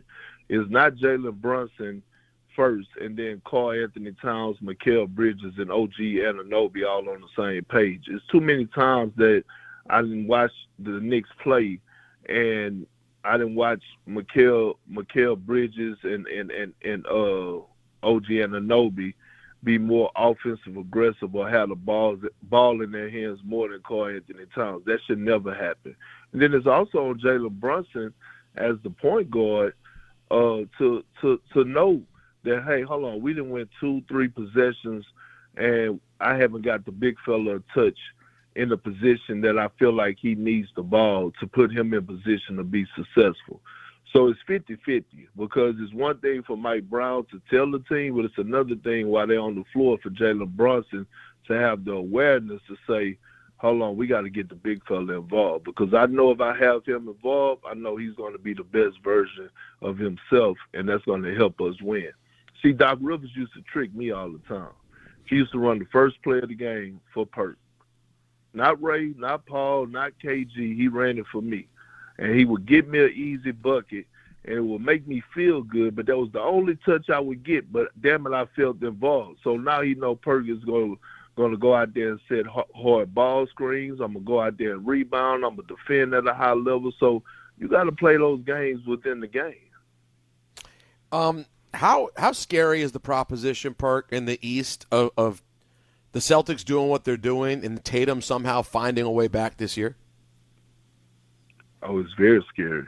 They're the most dangerous team in the NBA. Imagine this, and it. I'm trying to make sense of it, but it really don't make sense. But bear with me. Imagine being number 2 in the Eastern Conference, having a guy that's up for Coach of the Year in Joe Mazzulla, had the best two-way player in the game in Jaylen Brown because no other player in the league is doing what he's doing. He's top 5 in scoring, and he's top 5 defensively. He's also in the running for winning the MVP. He might be the front runner right now. I believe he is. And having all that championship experience, right? Derek White, Hauser, Peyton Pritchard, all of those guys in that system know how to play the game at a high level and win at a high level, and you're playing with house money. They have no expectations. The Boston Celtics have no pressure whatsoever on this season to win the championship. Nobody thought that they were going to be here. So imagine a team with all that I just told you that are legit title contenders and still have no pressure and no expectations whatsoever. If they get bounced in the first round, nobody's going to say nothing. They had a successful season because everybody thought that they were going to be in the play-in tournament or out the playoffs. So Mike Brown takes over for Tibbs. How different is it with the coach? Do you feel better with Brown at the helm? How much different would it look if Tibbs kept his job? Well, I think the one thing that we know about Tibbs is that we never questioned a Tom Thibodeau-led team whether or not they was going to play hard and compete. I think too many times we turn on the game and watch the Knicks play, and they're not competing every possession. That's a problem. I think Mike Brown is a hell of a coach. But again, it's about maxing out guys and having them give max effort on both sides of the ball. We know that they can score points. They have the offensive firepower to do so. But picking up Jose at the trade deadline was probably arguably the biggest pickup in basketball. Why is that? Well, because he brings a certain type of edge. He brings that tenacity that you want, and he brings that life. He's already probably a fan favorite already in New York. Yeah. He's a guy that when they don't have it, you know one thing about it, whether he's make or missing shots, he's going to bring that energy that you need him to bring. And that's going to be that spark. Without him, they don't come back on the Rockets. That's right. And we got to remember, think about that game. I believe it was in Philly that he had. It was kind of his, welcome to New York moment. Yes. But it was on the road right before the All-Star break. He's just a ball of energy, man. And certain players like that you just got to have when you're trying to compete. We had one that, after we won a championship, we took him for granted, and he went on to another destination because we didn't want to pay him, and that was James Posey. Yep. We saw the Thunder last year. They had one in Alex Caruso. And so when you think about what Jose brings to the table, man, it's just So majority of the time, the stuff that he's going to bring is not going to show up in the stat sheet, but it's going to show up in the atmosphere, in the air, if that makes sense. And Perk, he also had a game in Boston, the Super Bowl Sunday, that I also thought was like impactful what he did. And what you're seeing Mike Brown do is play him, even though he's 6 foot, with Jalen Brunson, who's 6'2", in the backcourt. You're dangerously small, but there's just something about what he brings, the feistiness, the toughness, and the ability to dribble, to handle the basketball, that frees up Brunson. And that's something that, Don alluded to this, and because we talked about it after we heard you say it. I know you've been a fan of Jalen Brunson for years, and you have talked him up, and I love when you say big-bodied Brunson. Like, I love that you refer to him as such because he plays that way. Right. But right. You said, and just correct us if we got this wrong, but you believe that if the Knicks can win a championship with him and he gets that ring, that he would be among, you said, the top 3 all-time Knicks? Yeah, no, I said I believe he'll be the greatest Knick of all time. Yeah, you think he's top 3 now and would become the greatest all time if he won? Yep. Crazy. Yep. All right, so there's guys that have won 2 championships, including the great Walt Clyde Frazier, who's still with us. Yeah, right. Like, so what would make? I just want to know why you'd say that, because I know you, and I know how much you know Brunson. Like, there's got to be a compelling argument that you're going to make for it. Give it to me. Well, because it's not all about what you do; it's how you do it. Mm-hmm. It's how you do it. And name me, maybe outside of Steph, Isaiah Thomas, that a team has been led by a small guard for us winning the championship. And the last time New York won the championship was in the month of February. That's how long it's been. I wasn't even born the last time they even won the championship. Yeah, but it still happened, Perk. Yeah, but it did. But what I'm saying is how it's getting done. Like, it's who he is. It's the story. It's where he come from. Like, being, coming from Dallas, the criticism the Knicks got when they signed him during free agency. My brother Stephen A., he had to backtrack because he wanted Donovan Mitchell, and all of a sudden they got Jalen Brunson, and now Jalen Brunson has embodied. You talking about New York, arguably the hardest place in the world to play in with the media, the way that you're under a microscope, and you go out and you deliver a championship, him, at that size, at 6'2", you go and deliver a championship to the Mecca in 2026? What are we talking about?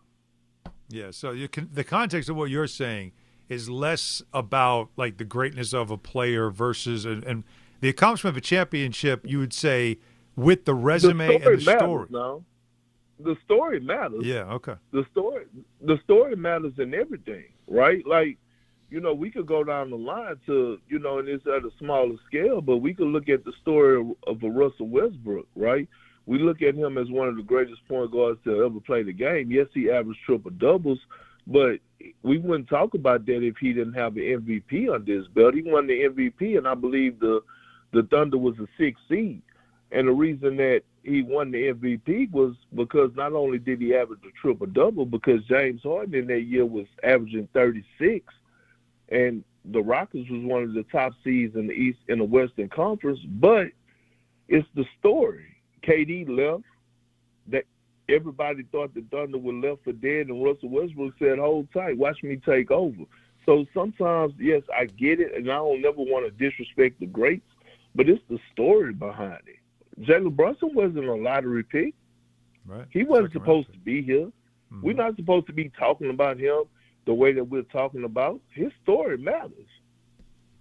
And Berg, it's somebody who used to come here as an out-of-town player. What kind of disadvantage are the Knicks in that they've got a target on their back and yet haven't won? It seems like when a New York team is good, it seems like there's more pressure on them than in other places, that people ratchet it up more coming to the Garden. Did you feel that way when you played? No. So apparently you haven't been in Boston. It's pressure. Look, it's like when you enter that room of being a title contender in any big market team, but especially in New York, especially in Boston, especially LA, is you're gonna be under that microscope. It's gonna come with pressure, right? And it's just part of it. And that's why I say, for a guy to carry that weight on his shoulders at 6'2", but he really got the heart of a 6'8" guy. That's why I call him Big Body Brunson. It's part of the game. But you did mention, you were talking about Boston, though, earlier, that there's no pressure because they didn't have Tatum. Right? Right, but that's different, though. That's different. The Knicks came into the season with expectations. The Knicks, in my opinion, have the deepest roster in the Eastern Conference. The Knicks check all the boxes when you talk about having the complete roster. That wasn't the case with the Celtics. I know, but my opinion, and I could be wrong, but I've lived in New York all my life, and I wonder if Alan, who also has lived in New York all his life, would agree. The picture you painted about the Celtics, that there's no pressure on them, they can get bounced in the first round, even under the same circumstances, I don't think anybody would ever accept a Knick team getting bounced in the first round. Because that's the expectation that unfortunately seems to happen here in New York. Maybe it's because of the Yankees or whatever. It doesn't seem like we give a pass to our teams. Well, that's because when y'all close and y'all have a team that really have a legit shot because of the drought of not winning the championship, you damn right people should overreact in New York. And we do, as you've seen, the 7th Avenue. I'm saying. I'll tell you what. Right, exactly. It's something that no one apologizes for. Perk, I've always said, out of the contenders in the East and the West, I've said this year about the Knicks that they have, to me, it's the widest gap between their best and their worst, right? What they can be, their potential, to me, is just the biggest gap. If you're talking about them as a team that can win, and you just said they're the deepest team in the East, tell me what it is about them that would be the reason why they could win a championship this year. What is it? Because of the depth that they have. That was the only knock on them last year, and they wouldn't address those issues. Like I love Mitchell Robinson accepting his role coming in off the bench. We just talked about adding Jose, what they did at the trade deadline. I believe Jordan Clarkson will have his moment in the postseason. I'm a huge fan of Kolek. And I just think they have the depth now where you're not relying heavy on the starters anymore. It's a big part of it. It's a way to get through a long run. So as we sit at this moment, Perk, more than half the season done, All-Star break is over, Knicks are sitting at 37-21. What is the bar for you for a successful season where anything less than that, you got to consider it a failure? Oh, for the Knicks? Yeah. Mm-hmm. They got to get to the NBA Finals. If they don't, it's a failed season. Mm-hmm. And the crazy part is right now I got Detroit picked to win the East, but I wouldn't be surprised if the Knicks get there. But from this sample size, what we've seen in this regular season, if they match up, feel like Detroit got their number. But anything can happen in the postseason. But in that locker room, in that city, that fan base, anything short of reaching the promised land is a failed season. Yeah, it's just crazy. Do you see what could be different in the postseason for the Knicks to beat the Pistons there? Just, I mean, it's going to have to be a mindset. But, again, though, I feel like don't take it for granted the seeding. I strongly believe that the Knicks need to finish second or third. Don't make it where, you have to be in that fourth or fifth spot and see Detroit in the second round. It's a lot that goes into winning 4-7 game series, and a big part of it is health. And a lot of it is luck.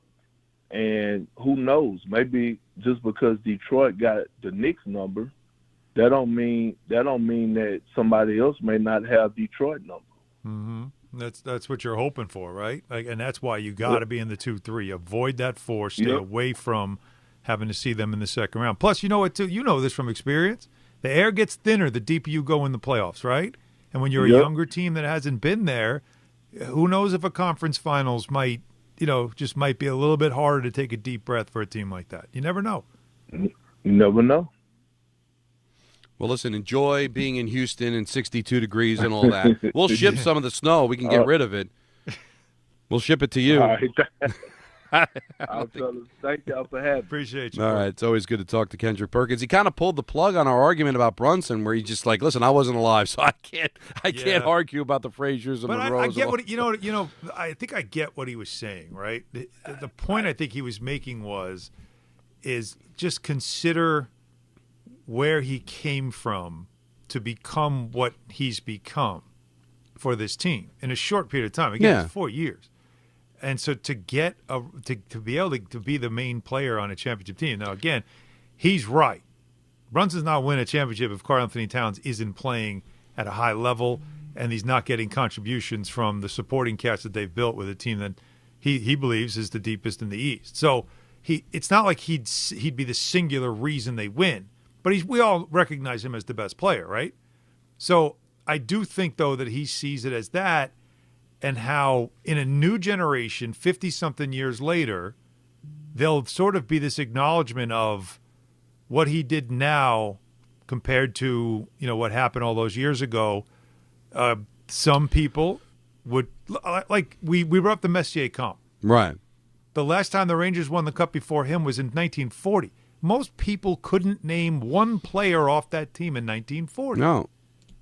And that's just – so I don't know how many, 2 generations full of fans who might, of course, know Clyde because he's on the broadcast all the time, but have very little thought of anybody else that was on those teams, whether that's right or wrong. It's unfortunate, but you're right. Yeah. And I think because of – if they ever won the championship, that's the story everybody's going to remember, and it'll end. He'll be the most beloved, and by being the most beloved, people will root to say he's the greatest. Yeah, and unfortunately, those guys won't have a dog in the fight. It's a great way to put it. Because the footage is grainy. The people that covered it aren't with us anymore, and in some cases, the guys that we're talking about aren't with us anymore. Mm-hmm. And that's the sad thing about sports is that, listen, there are a lot of people that worship Messier. They don't remember the times in Edmonton. For all they know, he was a Ranger the whole time. Because they kind of parachuted in when it happened, and then the story builds, and it's like those 5 Stanley Cups he won in Edmonton don't matter because he did it in New York. And that's what just hits different about New York. That's what I was trying to tell, Perk about, the pressure to be in New York. I don't think there's ever a situation where we give our teams a pass.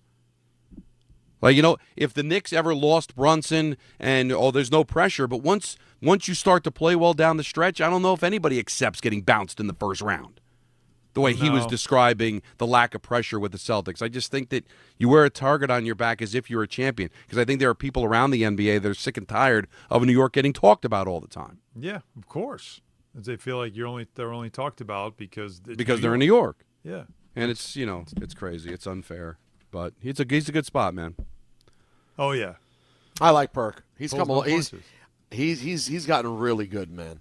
No, he's not to mention his big body Brunson line is just it is really it doesn't make a ton of sense, but the way he says it is big body Brunson. A lot of it's that, especially when he's talking about how the fact that he's so small is going to make for a great story if they ever win a championship, and then the way he describes him as big body Brunson. But I know what he means by taking the charges and all that. But yeah, it's still funny to get him on, so it's always a good spot. 1-800-919-3776. Tons of calls about the hockey. We've got an interesting article out of NJ.com, some quotes from Ron Guidry, talk about old school, just about the state of the Yankees, and he brought up somebody that kind of lived through both eras of Yankee baseball, some really interesting comments about George and the state of the team and all that. Ian ends at 6. Take you right up till 7 o'clock here. Hahn and Rosenberg, ESPN New York. It starts with the first early morning, the uniform, the training, the challenge. Every trooper remembers day one at the academy. But where they end up, no two stories are the same. At the New York State Police, the path you take is up to you. If you're ready for a career with endless opportunities for growth, start here. Go anywhere. Apply today at joinstatepolice.ny.gov. 1877 Cars for Kids. KARS Cars for Kids. 1877 Cars for Kids. Donate your car today. Call 877 Cars for Kids to reach your friendly live agent. Donation's super easy and your car can be picked up by tomorrow. Call now or go to carsforkids.org. 1877 Cars for Kids. Donate your car today. Did you know you can donate real estate too? Finding great candidates to hire can be like, well, trying to find a needle in a haystack. Sure, you can post your job to some job board, but then all you can do is hope the right person comes along, which is why you should try ZipRecruiter for free at ZipRecruiter.com/ESPN. ZipRecruiter doesn't depend on candidates finding you. It finds them for you. Its powerful technology identifies people with the right experience and actively invites them to apply to your job. You get qualified candidates fast. So while other companies might deliver a lot of hay, ZipRecruiter finds you what you're looking for. The needle in the haystack. See why 4 out of 5 employers who post a job on ZipRecruiter get a quality candidate within the first day. ZipRecruiter, the smartest way to hire. And right now, you can try ZipRecruiter for free. That's right, free at ZipRecruiter.com/ESPN. That's ZipRecruiter.com/ESPN. ZipRecruiter.com/ESPN. ZipRecruiter. Hosting, grilling, just want a great dinner? You gotta start at Wild Fork Foods. Brazilian beef tenderloin, only $10 a pound. Atlantic salmon portions, just $9.98 a pound. Premium quality without the premium price. Every product is blast frozen to lock in flavor and nutrients. With over 450 options, there's something for every occasion. Shop 7 locations, or you can order online for same-day delivery. WildForkFoods.com. Wild Fork Foods, quality meat, wild prices. Hey Yankees fans! 2026 Yankees individual game and group tickets are on sale now at Yankees.com/tickets. Next season's home schedule is highlighted by interleague games against the Dodgers, Braves, and Cardinals. As always, we'll host the annual series of games against the Mets, as well as baseball's best rivalry with the Red Sox. Don't miss out on all the exciting action in the Bronx. Get your 2026 Yankees tickets today at Yankees.com/tickets.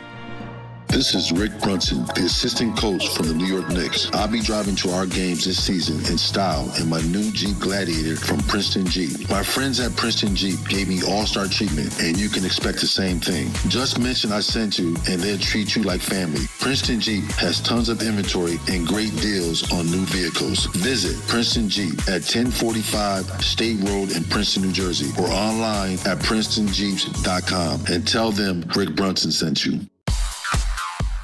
And now let's take a look at the traffic with Brandy Scott. Thanks so much, guys. Most of the main roadways have been given a once-over, but crews out there on the secondary roads working to clear the snow definitely want to take it nice and easy, especially on the on- and off ramps. Problem spot on 287 westbound. No access to the southbound Sprainbrook. Crews are doing emergency repairs to a large sinkhole on that ramp in Elmsford. After that, problem-free at the Tappan Zee Bridge getting into Rockland County. Not too bad heading inbound at the George for both the upper and lower decks. All of your approaches heading over to the outbound side, a great ride cross Bronx westbound, looking good from the Bruckner on through. Outbound Lincoln and Holland tunnels, no more than a 5-minute ride. This report is sponsored by the Positive Coaching Alliance. Questions about youth or high school sports? Well, the PCA can help. It's a national nonprofit developing better athletes and better people through youth and high school sports. More info at positivecoach.org. I'm Brandy Scott on 880 ESPN New York.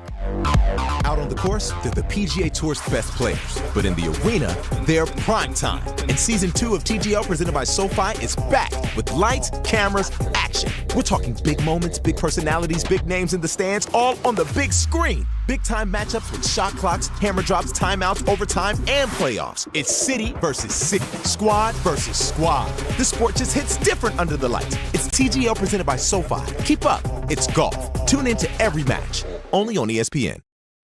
My name is Whitney Allen, and I'm a widow. My husband, Ryan, died. We never thought we'd ever have to use life insurance, but the unexpected happened. With Ethos, signing up was fast and 100% online. You can get a quote in seconds, apply in minutes, and get same-day coverage. No medical exams, and you can get up to $3 million worth of coverage. I'm grateful we were prepared. Get your free quote at ethos.com/game. That's ethos.com/game. Paid spokesperson. Time spent on application may vary. Online health questions required.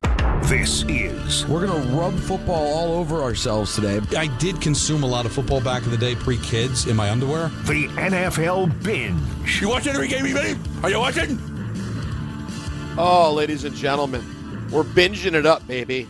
Sure, I know what you're thinking. We could not be further away at this moment from an NFL season. Oh, but you'd be wrong. I mean, technically, you're literally wrong, but also, there's so many things happening, folks. You want me to update you with some things? Please do. All right, well, there's no tush-push ban, folks. The NFL Competition Committee co-chair, Rich McKay, said Sunday he is not anticipating an attempt to ban the tush-push this year. 1 year after the debate over the play was very close to passing, but there's no team proposal I've seen from it. So I wouldn't envision it, but you never know. Now, to me, guys, now would be the least likely time for it to happen, because it seemed like last year there was a lot more progress on stopping the play. That's at least how it felt. I don't know what the statistics tell you, but don't you guys feel like you saw it stopped much more than the years before? Yeah, it felt like they were starting to figure it out. But now this comes across even more like, well, we were just jealous of the Eagles, because now, like, they're not as good and not as big a threat, so let's leave it alone. And also, more teams are trying it, and they're not nearly as good at it. Right. So you're seeing it stop because they're not as good at it. Now, this is interesting. Mike Florio is reporting that there's a current belief in league circles that the Jets will eventually apply the transition tag to Breece Hall. The 2026 transition tag for running backs is expected to land in the range of $11.5 to $11.9 million. If accepted, it becomes fully guaranteed, and it puts the player under contract for the upcoming year. If the team applies the transition tag and doesn't match an offer sheet, the player's departure doesn't count towards the next year's slate of compensatory draft picks. If you follow that, congrats on you. Now, if Hall simply exits as a free agent, then it does count towards that slate of compensatory draft picks. Am I wrong to feel sorry for him? No. You feel sorry for Breece? Yeah, because he just feels That's like annoying. he got denied his parole. That's what it feels like. You know he wants out. And the team's in a rebuild. He's really good. Running backs have a short shelf life to begin with, and he's going to be stuck there another year. Yeah, I know what you're saying. I don't think he wants out, per se. I think he just wants – like, I don't want a one-year future. Like, I want to know what – and – like, what am I part of? What am I going to be? And he started last year thinking that he's out. That's the problem. Right. So yeah. It's been a weird year for him. But it's not a reflection on the Jets as much as the Jets situation. I'm just saying that now it's another year of being on a team that's not going to be very good, maybe not trying to win games, and you don't have that much of a shelf life as a dominant running back. Yeah, no, I feel for him a bit too. And he's been a pretty good soldier, done his best, played well, and it's just good player. The rewards have not been there. The Falcons planning to place the franchise tag on Kyle Pitts. Expected. Which would then, of course, keep one of the top tight ends in the league under contract for at least another year. And the Cowboys, according to Stephen Jones, are leaning towards using the franchise tag on Pro Bowl receiver George Pickens. That's not nothing. Yeah, however, they're also aware of the fallout of that potential decision. Pickens, I guess, would not be pleased with that. No. He would not be So happy. now you have him under the franchise tag, and he's there, but now unhappy. Not ideal. Which Pittsburgh learned when he's not happy, like, things go the wrong way. Yes, they go sideways. Last season he was working for a scholarship, right? Like, that's what it felt like. And he was great. You could argue at least that they have the best wide receiver tandem in the league. And that seemed like an obvious thing to keep both. and to pay Pickens, but you also know with Pickens, like, you don't always get him on his best behavior. So you got to tread carefully there. It's not an easy decision. He's talented, but you know that's a guy that once he gets comfortable, you stop getting the benefits of his talent. Speaking of the Cowboys, they did lock up another key piece of their offense, agreeing to a 3-year deal with running back Javonte Williams. $16 million guaranteed, according to Shefty. Total deal $24 million, including a $6 million signing bonus. The biggest football story over the weekend, unfortunately, was one of tragedy. Former Purdue star and NFL wideout Rondale Moore died on Saturday at the age of 25 years old. Police in his hometown of New Albany, Indiana, told the AP that he was found in a garage with a suspected self-inflicted gunshot wound. The death remains under investigation. Vikings put out a statement. We are deeply saddened by the passing of Rondale Moore. While we are working to understand the facts, we have spoken to Rondale's family to offer our condolences and the full support of the Minnesota Vikings. We have also been in communication with our players, coaches, and staff, and will make counseling and emotional support resources available to anyone in need. Our thoughts are with Rondale's family and friends during this devastating time. 25, awful. Some injuries, man. Like it's just been through some injuries, and and I say this all the time. You don't know what people go through. Yeah. And this is just like over the last decade and change, guys. Or 2 decades really? We've just seen the amount of suicides related to NFL players, just at least that we've been aware of, just increase year by year. It feels like. Yeah, that's true. But it really feels awful. like sometimes a disservice, Peter, when we just chalk it up to CTE. Listen, people have issues, and I think sometimes professional athletes, for whatever reason, they don't seek help on mental issues the way they do when other physical things are happening to them. So this could have happened to him if he was a doctor, lawyer, plumber, whatever. That's true too. That's the male stigma. Alan said, right? you just don't know. You just don't know what he was going through, but you have to feel for anybody that can see that as a way out.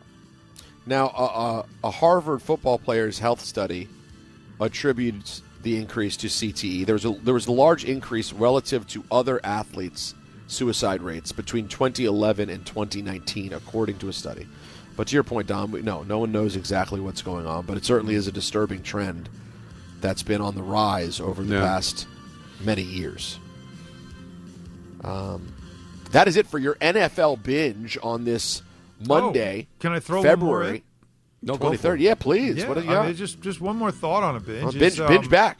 If we could binge binge back.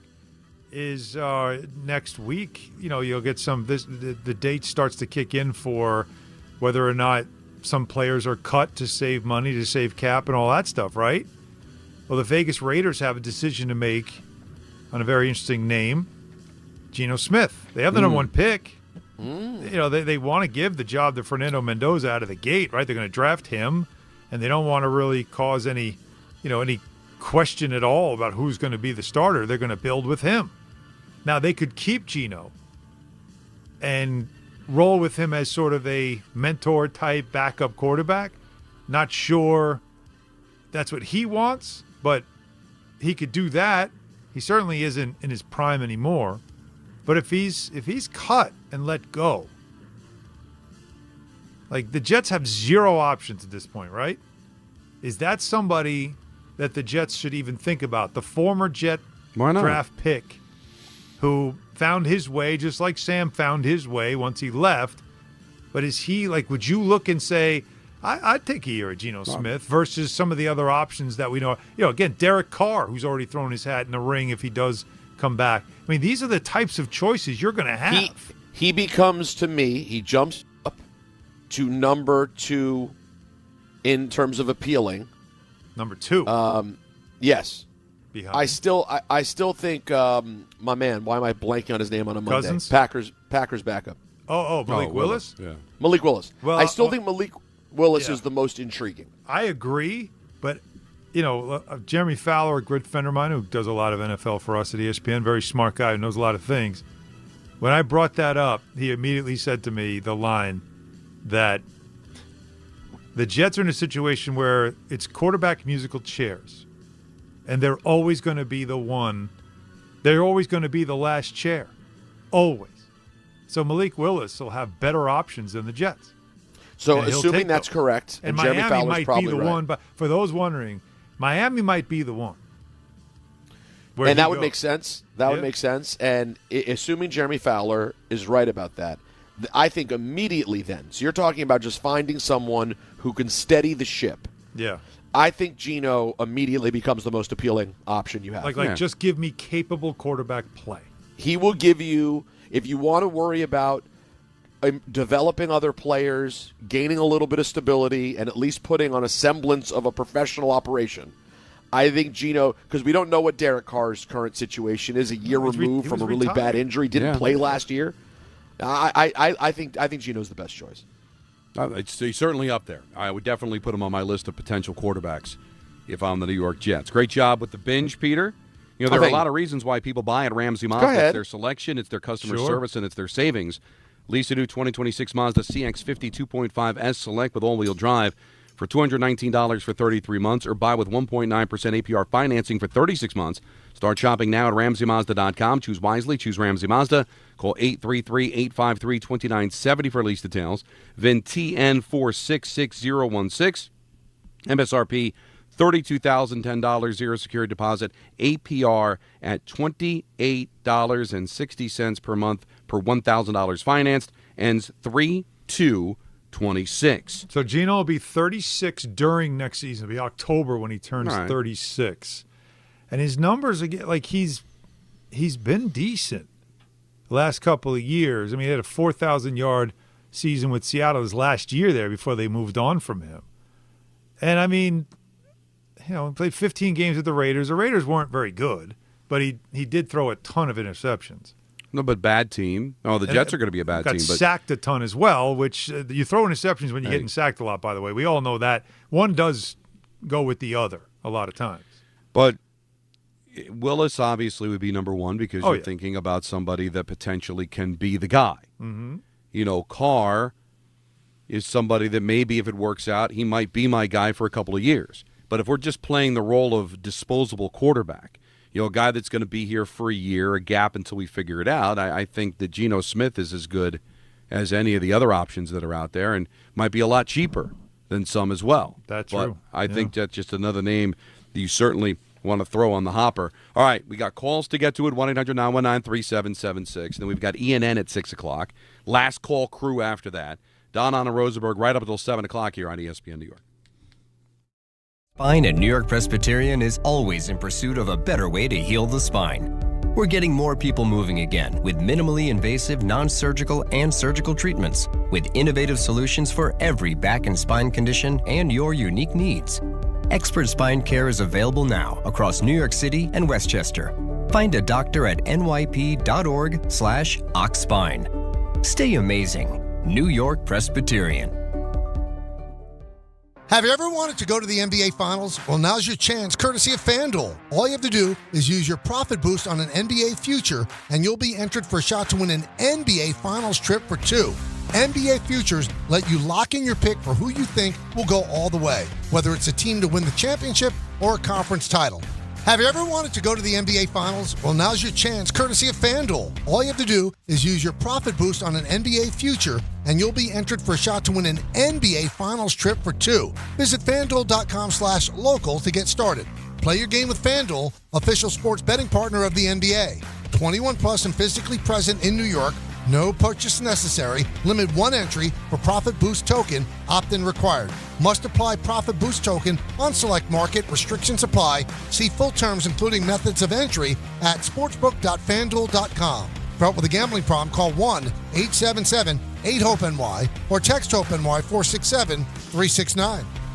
At City Harvest, we believe no New Yorker has to go hungry. With your help, we're on the road 365 days a year, rescuing over 77 million pounds of nutritious food and delivering it free to millions of New Yorkers, transforming surplus food into sustenance, sustainability, and smiles, rallying thousands of New Yorkers to power a network of nourishment across our city. One day, one meal, and one New Yorker at a time. That's how we feed good. Donate at cityharvest.org. At Uline, they know firsthand the road to success is an uphill climb. Uline started in the family basement, and through hard work is now North America's most trusted shipping and industrial supplier. They get what it means to have the support of reliable, hardworking partners. So they keep 41,000 items ready to ship. Whether your company is still in a basement office or expanding cross-country, Uline will be there on your road to success. Visit uline.com. If you've been injured in an accident that wasn't your fault, then you need a lawyer who knows New York's unique personal injury and workers' compensation laws. At the Parisman Firm, they have decades of experience handling all types of accident cases and a proven track record of delivering huge results. Their team has already recovered nearly $1 billion for injured New Yorkers. From construction to car accidents and slips and falls, they've got you covered. Call the Parisman Firm now at 718-WORKERS, where your case is their cause. Get the justice you deserve today.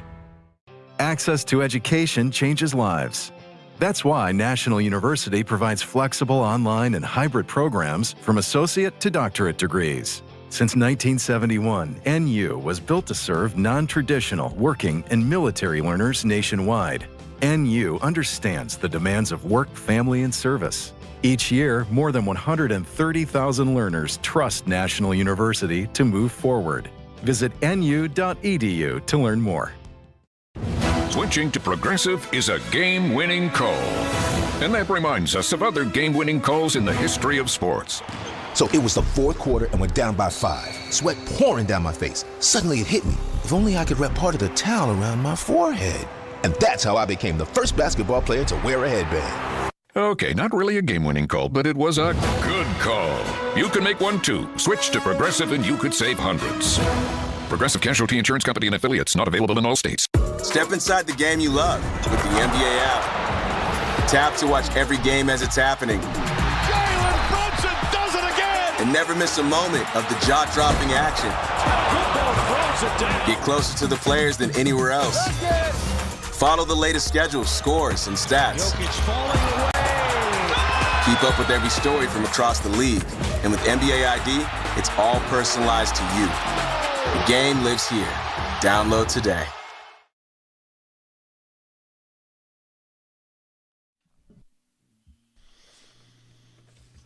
See us live from the Irish Exit in Moynihan Train Hall, Friday, March 13th, before the semifinal round of the Big East Tournament. Stop by before heading into the Garden or before your commute home. Don, Hahn, and Rosenberg live from the Irish Exit at Moynihan Train Station starting at 3 p.m. Friday, March 13th, steps away from Madison Square Garden and Penn Station. Brought to you by Schweppes, Above the Rim Refreshment. Feel the madness and refreshment, or refresh your game with a Schweppes Seltzer or Schweppes Ginger Ale. Sam Adams and Sun Cruiser Vodka Iced Tea available. And the Rutherford must be 21 years or older to purchase. Please drink responsibly. All right, let's get back to the busy phones on 1-800-919-3776. Dove in Boston, you're on ESPN New York. Hi, Dove. Hey, guys. How are you today? Good. Oh, well, I wanted to call in. I originally called in towards the beginning of the show when it was getting a little heated, you know. The tension was ratcheting up a little bit. I said I want to call in and have everybody take a deep breath for a second. I want to try to articulate this in the right way. I know this is the candy store. I know that, you know, we're here to talk about, you know, the fun stuff, to turn off reality for a while. I totally get that. I also understand it's not the responsibility of a 24-year-old hockey player to stand up for the rights of millions of people. It's not his job. It's not his thoughts. I get it, right? At the same time, I think it's also kind of privileged for me as a white man in America, or for, you know, people in privileged situations to say, let's just turn it off and enjoy the hockey. Because I think there's a lot of people in our country who don't get that choice. They don't get to just turn it off and enjoy the hockey.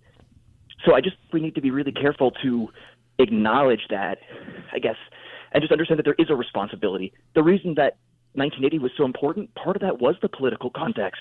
Part of that was what it meant for a political reason. But it was something we were all on board for, Dove, is that we were going through what we were going through with the Cold War, and the feeling was this was the distraction to just be proud to be American again. We were going through some very difficult times. There was a depression in the country at that time. Let's turn it off and let's watch a hockey game. That's where I take exception.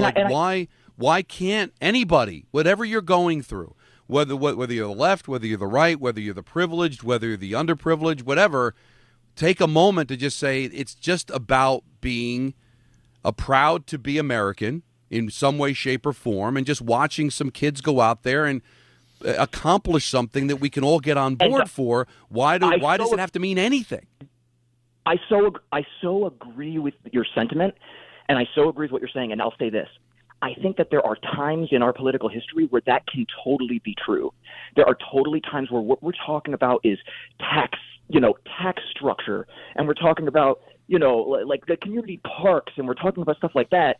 And I'm not tipping my cap, it's the candy store. We're talking about people getting dragged into cars and whisked away from their families. Listen, I appreciate you. What's the caller's name, Don? Dove, I appreciate you because, frankly, you're braver today than I feel like being based on how much over the years I've dealt with being Mr. Political. But I agree. The times are different. It is a position of privilege for us to just go, hey, let's just enjoy our hockey. For some people, it's not that. For some people, it's deeper. That doesn't change, though. Your guys feeling that some people are just being that guy and being yo-yos online to be ridiculous and get clicks and get engagement. I think that part is completely valid, and you have the right to enjoy it. Both can be true. Both things can be true, and what Dove said can be true. That in the back of your mind, you still keep in mind the fact that there are things going on that are unsettling. But and Don, I think, was trying to say this, and I feel this way again about it because in the moment, not a couple hours later. Let's remind everybody, though, that there's still things we got to be better at, which we all, I think, would be aware of. It's the fact that I don't like that there are megalomaniacs in our world that watch something great happening and say, how can I make this about me? Because rather than just sitting back, those who are doing something that everyone's allured by, it's almost like I need the attention. How do I get the attention back on me and what I want to talk about versus someone else who just happens to be stealing the moment? That's what I think happens way too much. We are not motivated by trying to open the eyes of people.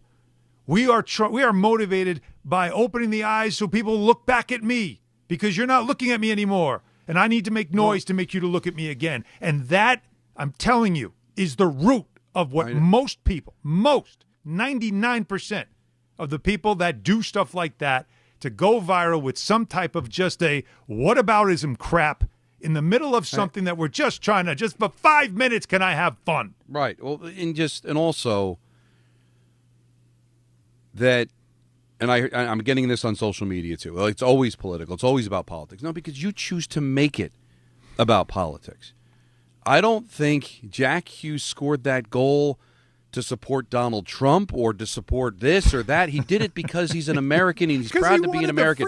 Both could be true, people. He just wanted to win. You could be sickened by things that are going on in this country and yet still be proud to be in this country because you know what? No country's perfect. And there's a lot of things going on that nobody can agree 100% with everything that's going on.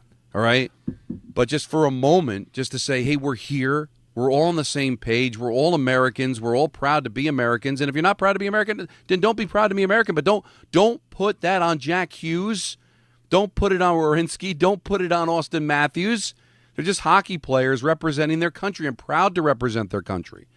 And if you don't want to be a part of it, you didn't have to watch it. Nobody told you to have to watch it. No. But you know what? No, I'm not Don, making a political statement by loving to be American. That's the thing.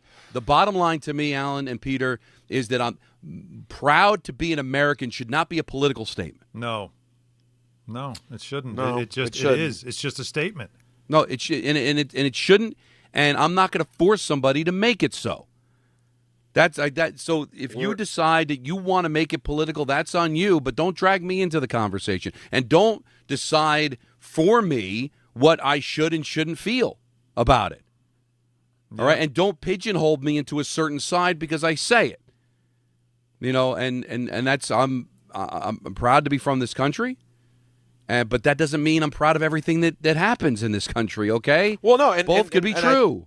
I think both can be true. That you can both be proud of the Olympians who, at the beginning of the Olympics, got up, gave critical statements about how they feel their relationship with America is complicated right now, but they still want to represent the country.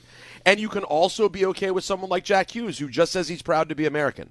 Both of those people are being American. They are both doing their version of being American. Again, how you react, that's a you problem. That's how you react to it. That's your decision. That is not this is what they're doing to me. You have a choice in life on everything that's said, especially on social media, to decide whether or not you want to react or you just want to move on in life, because whoever it is, they're not in your life. They're gone in an instant the minute you scroll to the next thing. So that's a choice you make if you want to be mad or not. And there were athletes that used the podium, or used the platform to be political, and that's their choice, and that's what they decided to do. Yes. Whether it's representing this country or maybe not representing this country. There was a few that did that as well. Free to do that. It's the best part of it, Don. But I don't think free to do it. And even though, but I don't, and I'm sure I'll be corrected on social media, I don't remember any of the NHL athletes using the game, using the platform of competing for a gold medal to make any kind of political statement. There were people that assumed things that were said were political statements, like I'm proud of my country, always making a political statement, or that I'm going to go visit, that I'm taking the call from Trump. Apparently, they've been invited to the State of the Union address. Well, and that some sort of a statement's made if they go there. The women have already said they can't go because of scheduling conflicts. So there are people that are taking the leap and saying that they're not going because of protests. That's not what they said. Don't make things into your agenda. Well, also this is the last thing I'm going to say on this. We have ENN like you dream about coming up, and I'll say it again. Kash Patel absolutely knew when he was there it would become something. And to avoid it becoming something, he should have loved the team and cared for them so much to say, not a great look. We don't need to all do this. I'll see you guys afterwards. That would have been the way to not make it what it was. He went into business for himself, as we say in the business. He shotgun beers, he partied like he's 16, and now these guys all have to live it down. I think the president call, like I said earlier, presidents call teams who win gold medals. You can despise Trump or love him. Trump didn't say anything particularly political in the conversation. He did what most presidents do. Congrats. That was amazing. The goalie was good. Jokes, yada, yada, yada. Blah, blah, blah. Right. Blah, blah, blah. So I think there was a moment there that could have been avoided, but someone wanted to. Well, no. You know what it was? Someone took a video and decided to post. Too. But you know there's media in there. There are people in the room. And there would have been the same thing had there been video of him denied access to the room. The point is that the players were not making... they should have been denied. He shouldn't have put them in the situation. But that's on him, according to you. That's on him. But what I'm saying is that's not on the players. I don't think the players are making any sort of a statement. Half of them they may all be MAGA. They may all... I don't know. But I'm certainly not going to judge based on them breaking in the head of the FBI into the room. Good luck trying to deny him access. I doubt most of the players were like, guys, we can't party without cash in here, bro. Bring in cash. Like, I don't think that was top of their mind in that moment. But that now is on them, and I think that's unfair because, again, by both sides, this great American moment has been hijacked into whatever your political beliefs happen to be. And meanwhile, I think these kids were just happy to be American and win a damn hockey game. Right. And now all of a sudden they are in the middle of a firestorm. And there are people on social media that I respect that I'm like sickened by some of the things that they're tweeting on both ends because I just think people can't help themselves. I'm in, Louise. I'll hit the lead if you hit the lead. I want to see you guys do it because I'm not saying I'll do it. It's all but I will be once inspired. for all, though, Peter. Well, it's three or it's none. Let's see. Oh, come on. No, listen, I might do this myself. I've already asked Anthony a series of questions on what my last tweet can be. Ooh. And both of them he told me would not be a good idea. No? Oh, I need to from a discuss Disney this standpoint. offline Because I have an idea. I've got certain emojis that I want to send out as my last tweet that would probably get me fired. Yeah. Don't do that, Don. That would be a double whammy. That's not. We're not Thelma Louising that one with you, buddy. Yeah. No. These are all. Independent thoughts. But I do think there should be one last tweet, not just go quietly into that good night. Right. You guys know me. I'm not. That's not me. No. All right. ENN's next. Last call crew as well. Take up until 7 o'clock here on ESPN New York. I know that hiring can be challenging. You sort through tons of resumes and you get too many so-so applicants. You're just waiting for someone to match your role perfectly. Well, now, there's a place where you can meet them fast. ZipRecruiter. Need to hire right away. Start your search for strong candidates. The right fit awaits. Build your team. Build it sooner. Meet your match on ZipRecruiter. Just head to ZipRecruiter.com/ESPN right now to try it for free, and you're on your way to meeting your match. 4 out of 5 employers who post on ZipRecruiter get a quality candidate within the first day. So try it now. Go to ZipRecruiter.com/ESPN. Once again, that's ZipRecruiter.com/ESPN. Meet your match on ZipRecruiter. Try it free. Monkey Sports, built by players for players, is your one-stop shop for hockey, baseball, lacrosse, and more. Find top-name equipment and expert in-store services like sharpening, break-ins, and relacing. Shop in-store at Monkey Sports in Farmingdale or Woodbridge, or online for all the top brands. Whatever your sports, Monkey Sports gets you game ready fast. Monkey Sports, where athletes shop. Hey, it's Alan Hahn. Rings End is your locally owned Benjamin Moore retailer. They're your store for quality with a full line of brilliant and durable Benjamin Moore paints.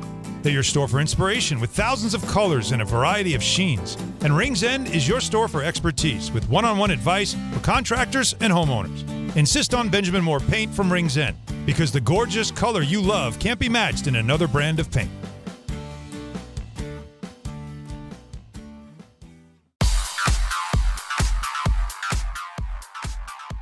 And now let's take a look at the traffic with Brandy Scott. Thanks so much, guys. I hope you have a great rest of the night. Get home safe and quick. I'll catch up with you on Wednesday. Definitely want to take your time out there on the roads. We've got slick and icy conditions, especially on the on and off ramps. Just going to get worse as the temperatures begin to drop. Looking pretty good if you're heading inbound at the George. No issues for both the upper and lower decks. All of your approaches to the outbound side in great shape. Deegan northbound free and clear heading over to the Cross Bronx from the Triborough and the Bruckner. Outbound Lincoln and Holland tunnels no more than 5 minutes each. Problem spot on the BQE westbound in Queens over by 31st Avenue. Emergency road work. You're down to 1 lane. That is you heavy from right after the Grand Central. Still have this problem spot in Westchester County, 287 westbound. No access to the southbound Sprainbrook. Working on a large sinkhole on that off-ramp. Over in Jersey, 17 southbound. Watch out for a crash by Farview Avenue in Paramus. I'm Brandy Scott on 880 ESPN New York. Cashback is not available on gas in New Jersey and Wisconsin. Hey, good morning. You're heading to the airport, right? Yep, thanks for checking. I like the car. How long have you been a rideshare driver? About 3 years now. I really enjoy it. Isn't it hard to make money these days with the price of gas being so high? Not for me. I use Upside, the free app that gives you cash back for every gallon of gas you buy. Wait a minute. Are you saying you actually get real money back when you get gas with the Upside app? Yep, I get real cash back every time I get gas. Does that actually add up to anything? I'll make around $200 to $300. Wow, that's serious extra cash. I'm downloading the Upside app now. Download the free Upside app now to earn real cash back every time you buy gas. Use promo code VAN for an extra 25 cents a gallon bonus on your first tank. You can cash out anytime right to your bank account, PayPal, or a gift card for Amazon and other brands. Just download the free Upside app and use promo code VAN for a 25 cents a gallon bonus on your first tank. That's code VAN. 880 ESPN, WHSQ, and WCBS-FM HD2, New York. A Good Karma Brands radio station. This is an ENN Special Report. Now reporting... The very handsome Jewish man, Peter Rosenberg. We should talk some sports. Do what you want. It's ENN.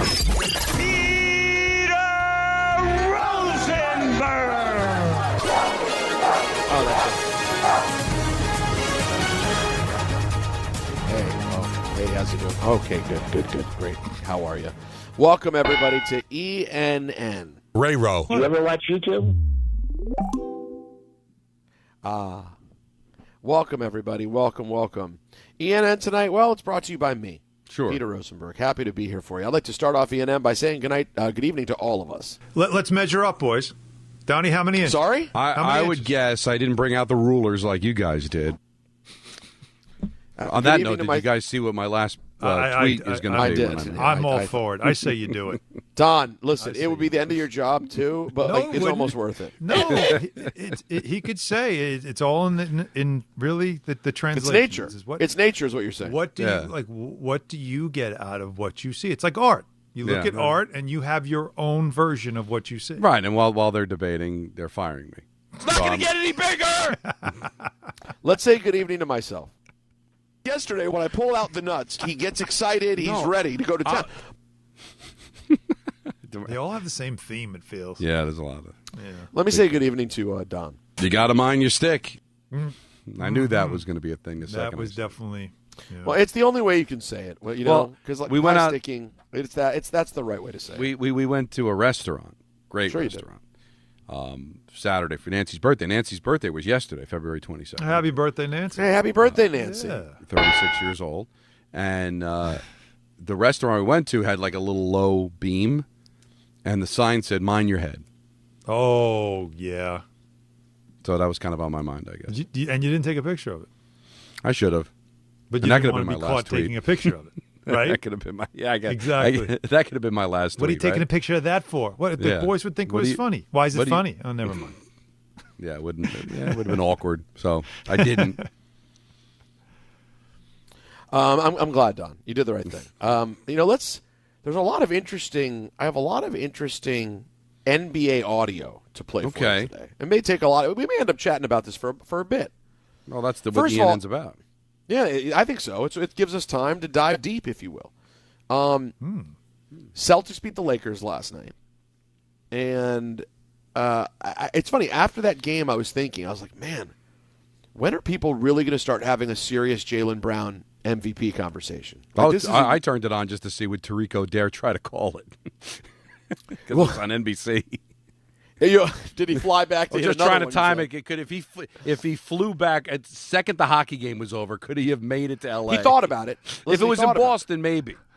But I guess L.A. was just too much. But after the Celtics had their way with the Lakers, LeBron James gave an endorsement for MVP. JB is doing. He's playing great basketball, man, and you can't fault this.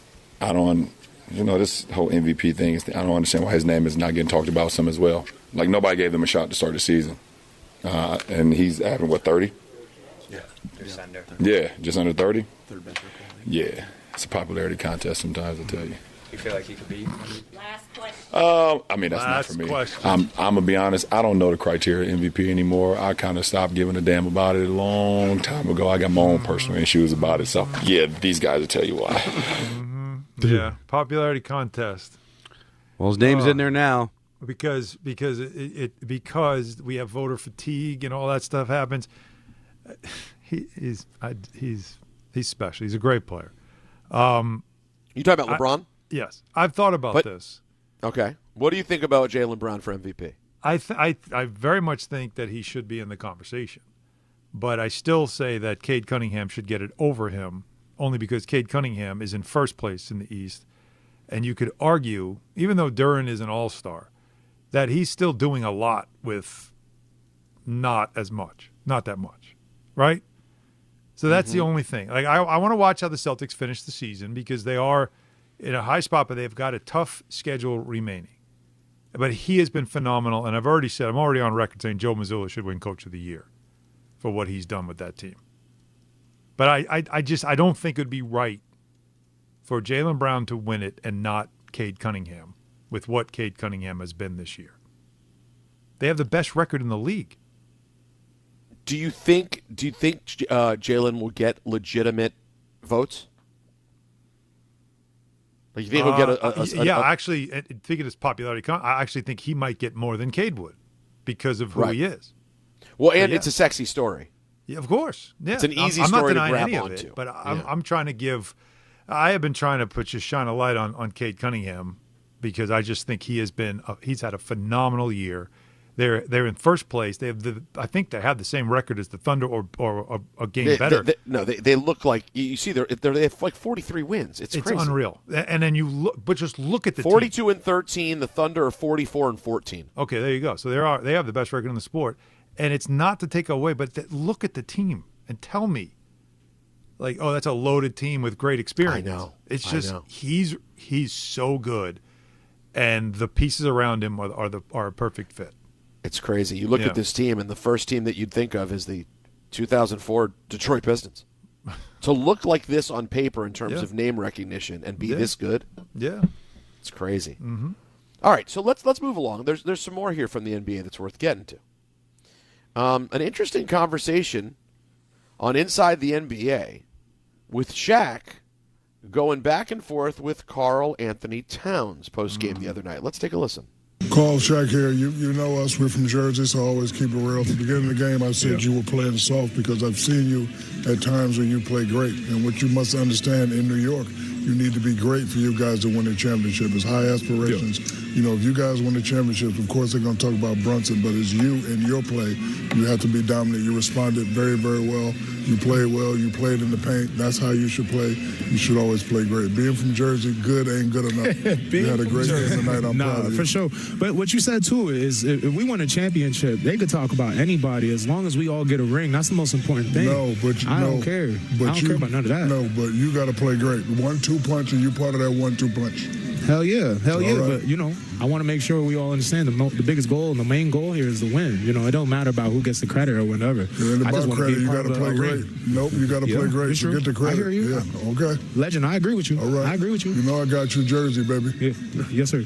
Now, I love what Shaq did here because what he was trying to say to him is what a lot of people are trying to say to him. And Towns, last night's game, did the walk-off interview with Mike Breen on the road, put the headset on, and I thought he was really good last night as well. But what Shaq's trying to do is just tell him you are at a different standard. Like, you have to be held at a different standard because of your talent and your potential, how good you are. So you can't get frustrated when you get criticized because a lot is expected of you because of the talent you have and the chance that, this team could win a championship. And as we said earlier in the show, we said this with Perk. Jalen Brunson will be the man, but they don't win if Karl-Anthony Towns is not playing at a high level. And that's sort of what everyone's trying to say to him. And sometimes it comes off as, and I just took heat from this last week. I took a ton of heat about just being critical of Karl-Anthony Towns as if it's like a personal attack, when really it's just a reminder of this team's not going anywhere if his head's not in the right place and his game's not where it needs to be on a nightly basis, especially against teams that don't have any bigs that can take him on. And there's very few that can. And that's all we're seeing this year is, man, he's got to get it right, and there's about a month and a half left before the playoffs for him to find it. And maybe he did this weekend. But Shaq, I liked Cat's response to him. I as did. well. I loved his response. Well, it would have been different if we asked that, but he says he called him legend, so I think he was accepting it because where it was he coming might say that from. to you, Don. You are a Jersey legend, for God's sake. But Don's right, though. But we're confusing not playing well and playing soft. Like when he doesn't play well, is it because he's playing soft? Well, he's not being that's aggressive. what Shaq was suggesting. But that's the point, Don. It's that he's being passive. He's not like Right. small gets him on the post, and he's not holding a position, getting the ball like we just saw against Chicago. We saw it a little bit against the Rockets as well, where he's not being able to hold his position for whatever reason, that he's not moving with purpose offensively. I'm not getting the ball, and he kind of just starts to wander. That defensively he's not engaged and locked in a little more on who he's guarding. It's what the eyes tell you. Because people wanted to throw stats at you, his plus minus and his double-doubles and all that stuff. He's so good, he can average 20-11 in his sleep. He's leading. He's like the best rebounder in the league, and you could argue this has not been a good season for him. That's how good he is. I think I was telling you guys this a little while ago, right? Like the numbers. He's leading the league in double-doubles. He's leading the league in rebounding, and he's not having a good season. That's how good he is. And so when you see that and you say, you got to be every night feeling like I'm dominating my matchup. Every night. No one can guard me. And that isn't there all the time. And I think that's what Shaq was trying to say. So when you say soft, it's not that he's like weak or afraid. It's more soft as in like you're not entering games looking to dominate. You know what I mean? You're like I get you it. Look locked in. But it sounded to me, because you were talking about I don't care who gets credit, I just want to win. Yeah, you're going to have bad nights, and there's going to be times that players are inconsistent because they're not great, so they can't be great every night. We're not saying that. We're saying he's soft. There's some nights he just doesn't bring it. Yeah. So that's to me, that's a different narrative. That, like, why is he not bringing it every night? Right. Well, some guys just aren't good enough to bring it every night. He is, but yet doesn't. Right. And that's why it was, is he not happy in the system with Mike Brown? Is there something going on? Like you could see the media all trying to figure it out. I told you I've talked to him after games. And, I mentioned he was down about something. And I said, your December, I remember this was in early January. And he was talking about his frustration with his shooting. And I said, your December numbers were really good. And I told him what they were. And he's like, well, I have a higher standard than you have for me. He's like, so that's not good enough for me. And it struck me because I'm like, well, then I'd be a little more pissed off. Like I'd play a little angrier. You know what I mean? If you don't think you're where you need to be. So there was we were all trying to figure out what is it and how do you get to him, because we all see how important it is for him to play at a high level for this team to win. And this weekend, these two games, you saw something, and now you're wondering, if that locks in, then the Knicks will be a very dangerous team. Yeah, that's the thing I think we've all been waiting for and know would take this team to the next level. Here's Charles Barkley on Inside the NBA on Cat's mentality.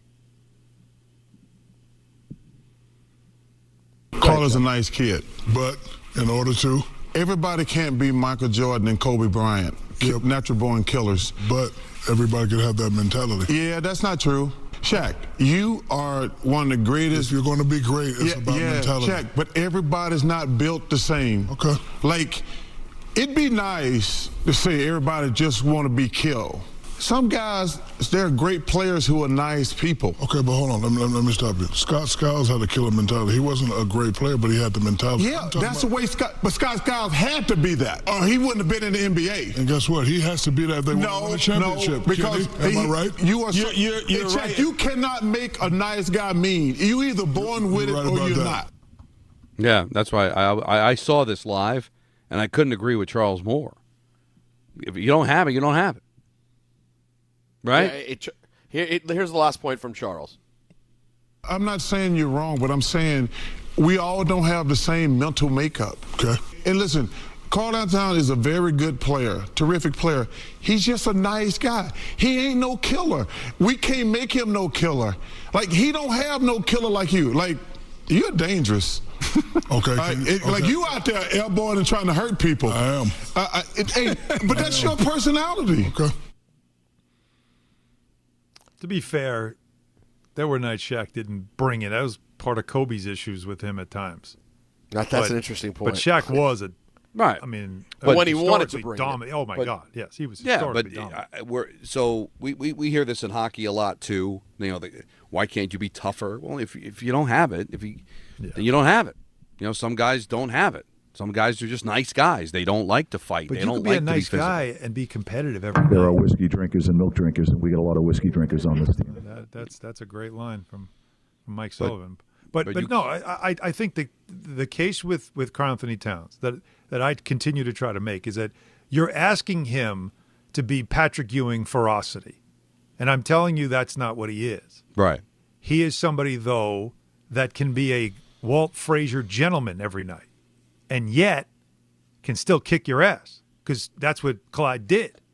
He was still a killer, but he wasn't a killer in the sense that it looked like he wanted to rip your head off. He just played hard. And that's all you're asking from Towns is I need to see you locked in and invested in every possession, like a great player should be that's trying to lead his team to something, epic. It would be, I'll tell you what, it would be fascinating if we got for like this whole stretch, if Cat went to another level. That to me, I literally think it's as simple as if Cat goes to another level, they can beat Detroit and go to the finals and maybe win. I really do. And if he is the same sort of up and down, some nights he's all the way there, some nights he's flaky, they lose to Detroit. I think it's kind of that simple. My history around sports tells me that at this point it is what it is. Like I think the inconsistency is just going to always be maddening with him. I don't think it'll ever change. Well, sometimes it's difficult to get.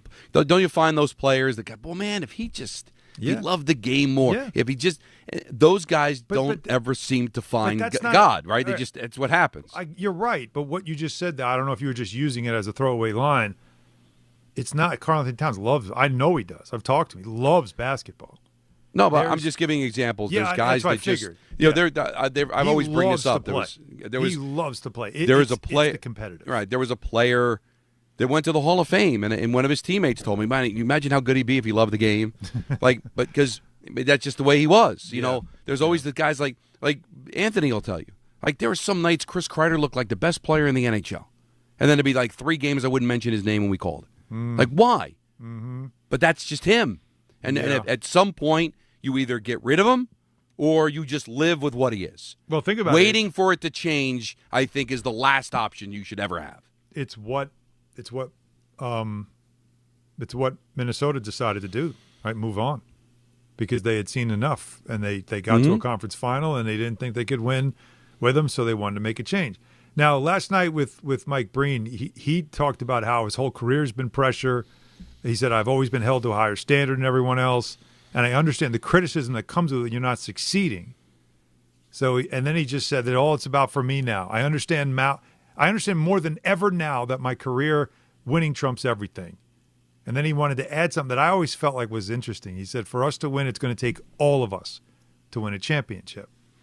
And I think that's another part of this too, because Jalen Brunson gets a ton of credit for who he is. He gets a lot of attention for who he is. Mm-hmm. And for role players, that's fine. But for a guy that's an all-star, 6-time all-star, there's probably a lot of that, I'm here too. And maybe he's not getting that same amount of attention and credit and all that other stuff. Right, because what he's up against is a guy in Brunson that is always going to get the benefit of the doubt. They'll never kill him. They'll kill everybody else. It's a great point. So that's fun. So not only is he not as good, Peter, as Brunson, but he's also the guy that's probably going to get blamed before Brunson. And that's got to be hard to deal with. That's very a great point. Right, to know that. Right. Guys, this is funny. I just saw that Schefter post this earlier, and I thought it was interesting. The LA Rams posted the 2026 Rams coaching staff. Okay. And I just don't know how often I've seen this. Sean McVay, head coach. Cliff Kingsbury, assistant head coach, with a full offensive coordinator and defensive coordinator. Oh, he needed a job. It's good to have friends. And he just gave him the, you want to come to LA, assistant hang out HC. Yeah, why not? Yeah, sure. I'm trying. I really don't have any openings. How about I create this job? All right. It's good. How long has that been a thing for? The assistant head coach in football. I could be wrong, but I've heard of assistant head coach, but they're usually also the OC or the DC. Right. Like they have another job, but they give them a little extra something. Not that be it. That's what makes it fascinating. But that's the only job. Alan's right. They wanted him. They didn't have a position for him, so they created one. He wanted a job, called a friend. Friend loved to have him around and was like, well, we don't really have a job, but how about we just give you this made-up title? And Kingsbury's smart because it always feels like McVay's got one foot out the door, right? Always feels like at any moment he can just decide, I don't want to do this anymore. Yeah. Which I've never understood. Don't get it. Like I don't get it either, but don't you feel like he always flirts with being done even though he's like 16? Yeah, I've never understood it. and while he's been great, it's not like there's nothing left to do. Like he hasn't done it. Oh yeah, all. He's won one Super Bowl. You want to chase the second and one. He's not the great talker that like everyone's like. We need him on TV. I'm like, but they haven't but they've talked about him maybe doing television. Didn't he do a little bit? At one point, I know he's been in some commercials. Like I don't know. I just always get the feeling like he does not strike me as somebody who's going to do this deep into his 60s. No, that's for sure. No. The John Madden effect. Well, guys, Floyd Mayweather is not only scheduled to fight Mike Tyson in an exhibition in Africa. Oh, no. He is now back as a professional. And Floyd Mayweather and Manny Pacquiao will meet again in a professional boxing match on September 19th. Wait for it, at the Sphere in Las Vegas. There it is. Cool, man. The fight will be streamed globally on Netflix. Oh my God! Now let me say this. When will this be? September 19th. Let me say this. The Tyson thing, the Tyson Mayweather thing is, you guys, even for me, it's ludicrous. Which is hard for you to say, right? Because you love Tyson. But them getting together is ridiculous. However, this one, even though they're both old as can be, I feel very confident that this will end up being very entertaining and everybody will watch it when it comes. Yeah, well, because unfortunately, as illegitimate as it might seem like, it's not the worst of the things that are out there, right? So all of a sudden it lends to credibility, considering the other alternative for him is to fight Mike Tyson. Because Marcellus Wallace ended up being wrong in Pulp Fiction when he said, boxers don't have an old-timers day. He was wrong. Now they do. Now they do. So that's a great pull.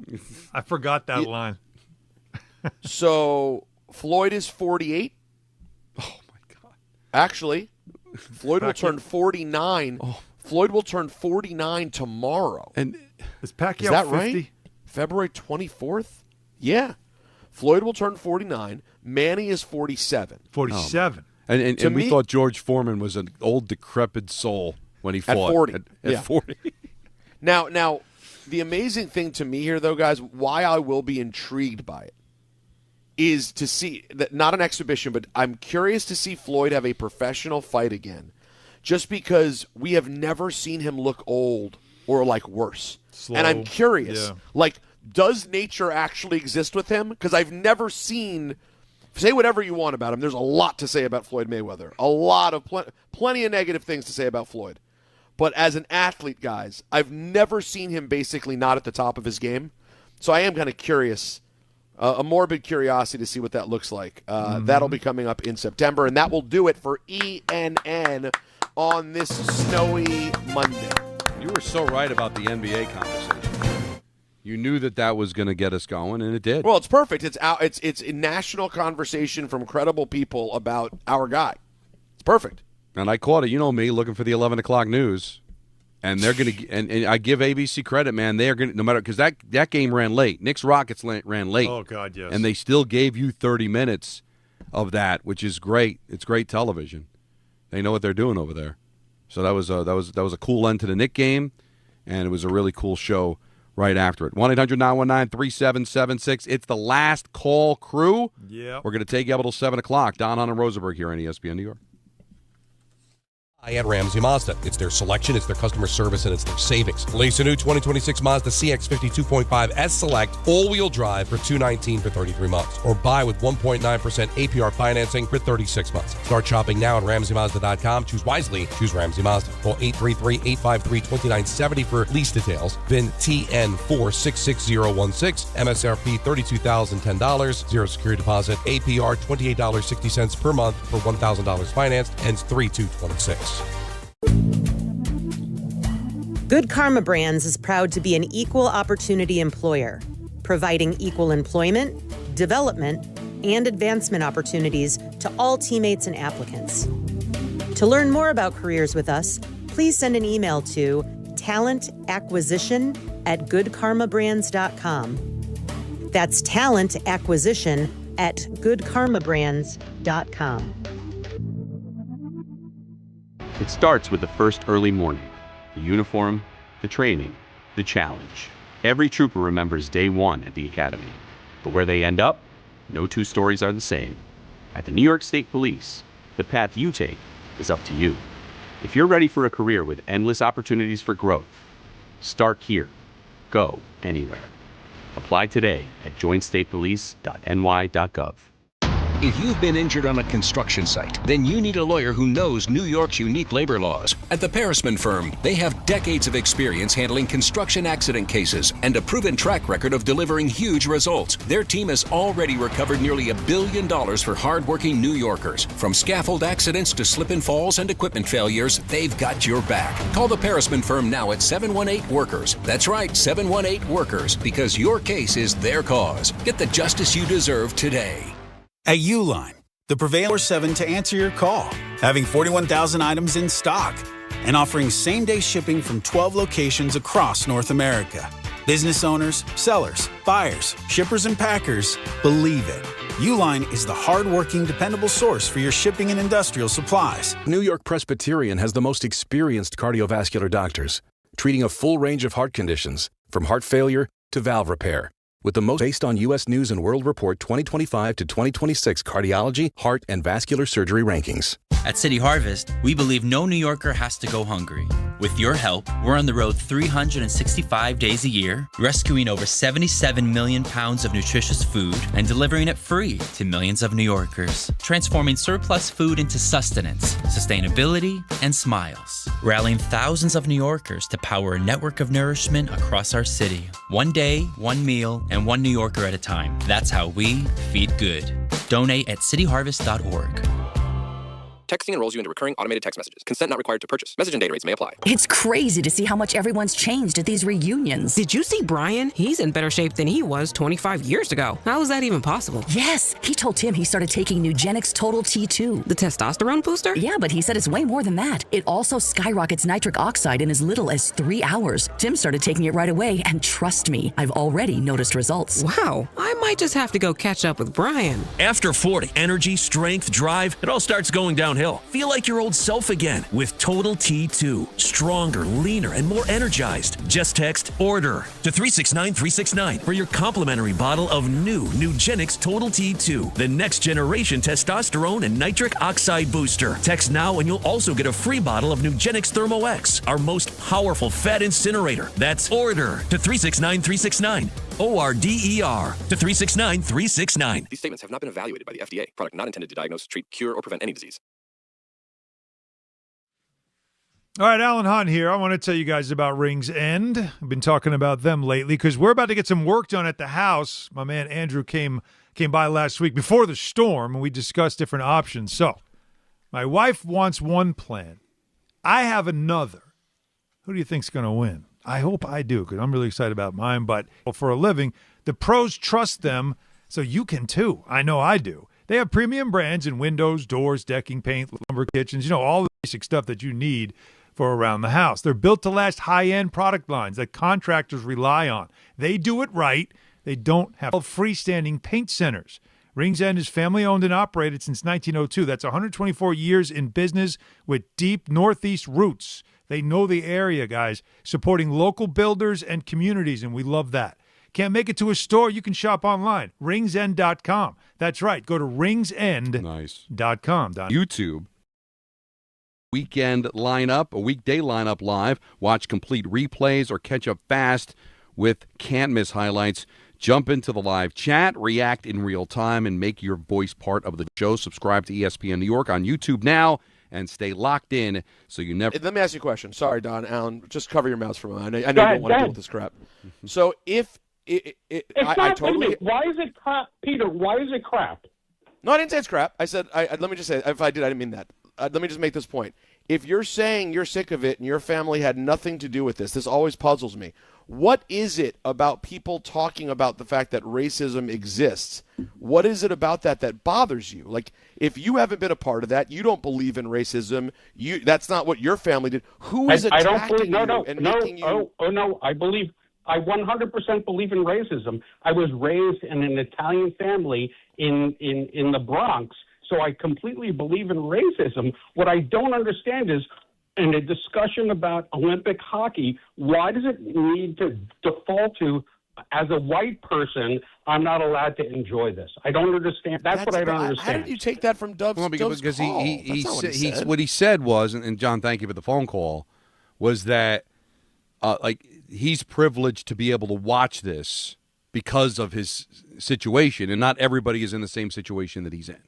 What I'm saying is even the people in that situation can take 3 hours and say, let's enjoy this game, and not make it about any statements or anything. Everybody's going through what they're going through.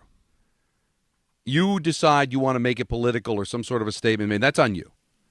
But I think what the caller before was trying to say is that I'm privileged to be able to watch this without the same worry that other people have. Well, and to have the privilege to be able to say either, hey, let me just enjoy this for 3 hours or not. The caller is making the point that we're living in times that for some people, they're not able to say, hey, it's Sunday, let me just enjoy some hockey. That may not be what their life situation is. That's what he was saying. The only thing that I would say to this, not that I'm adding anything to it, is that there's always been a time like that. It's not we're living in a time like that. It's always, forever been like that.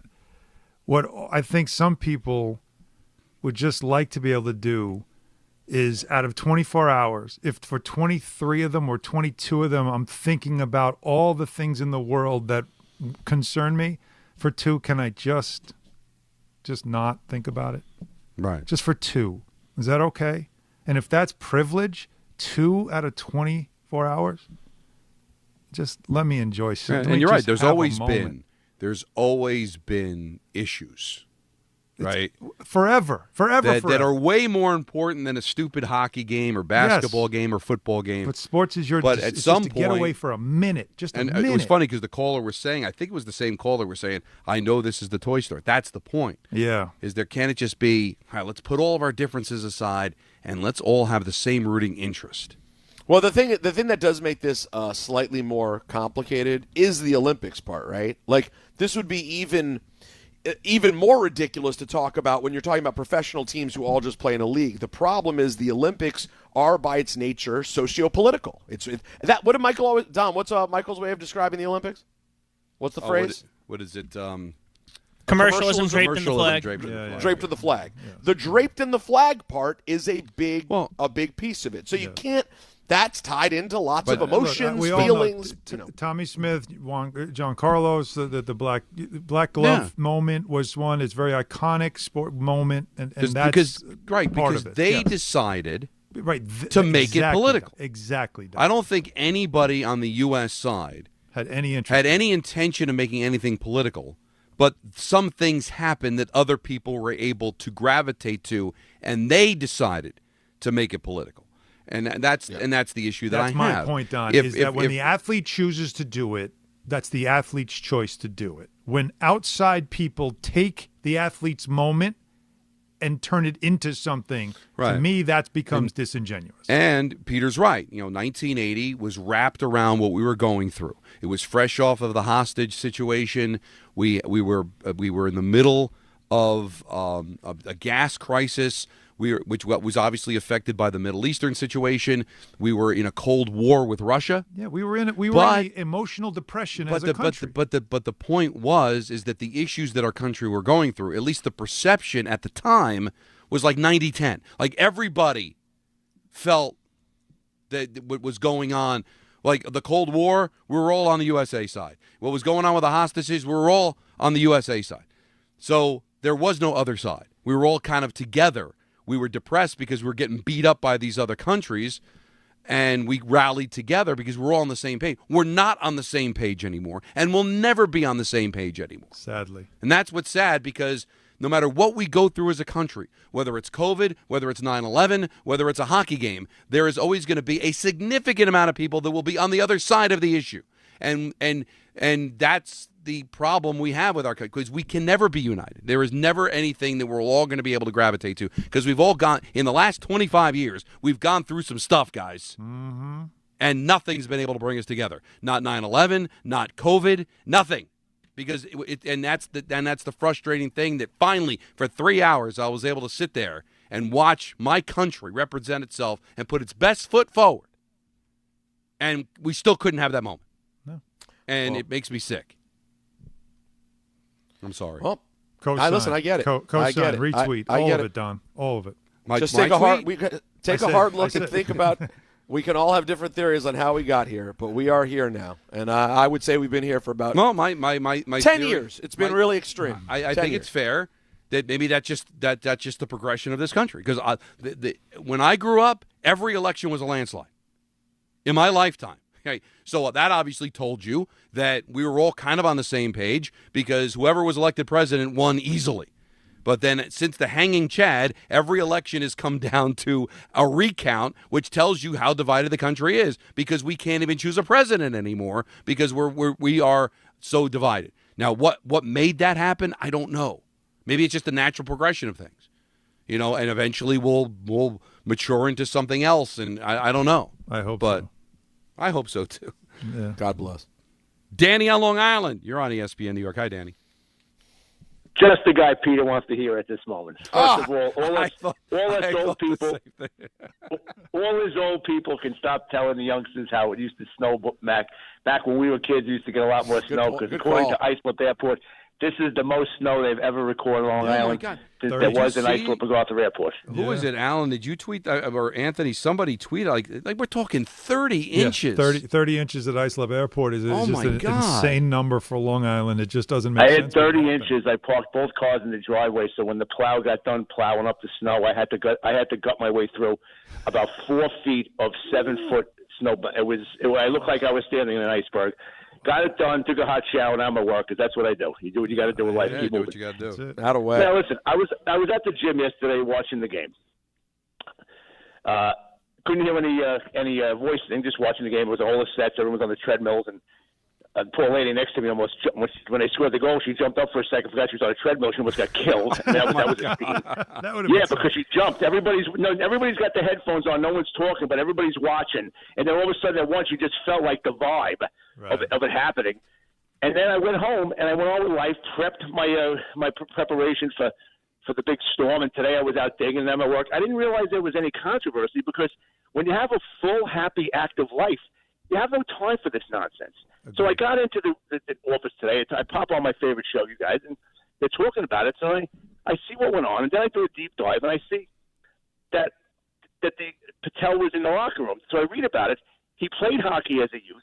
He's a big hockey fan. Mm-hmm. He's friends with some of the players. They invited him in, and he plays adult hockey still. You know what the name of the team is? The Dons.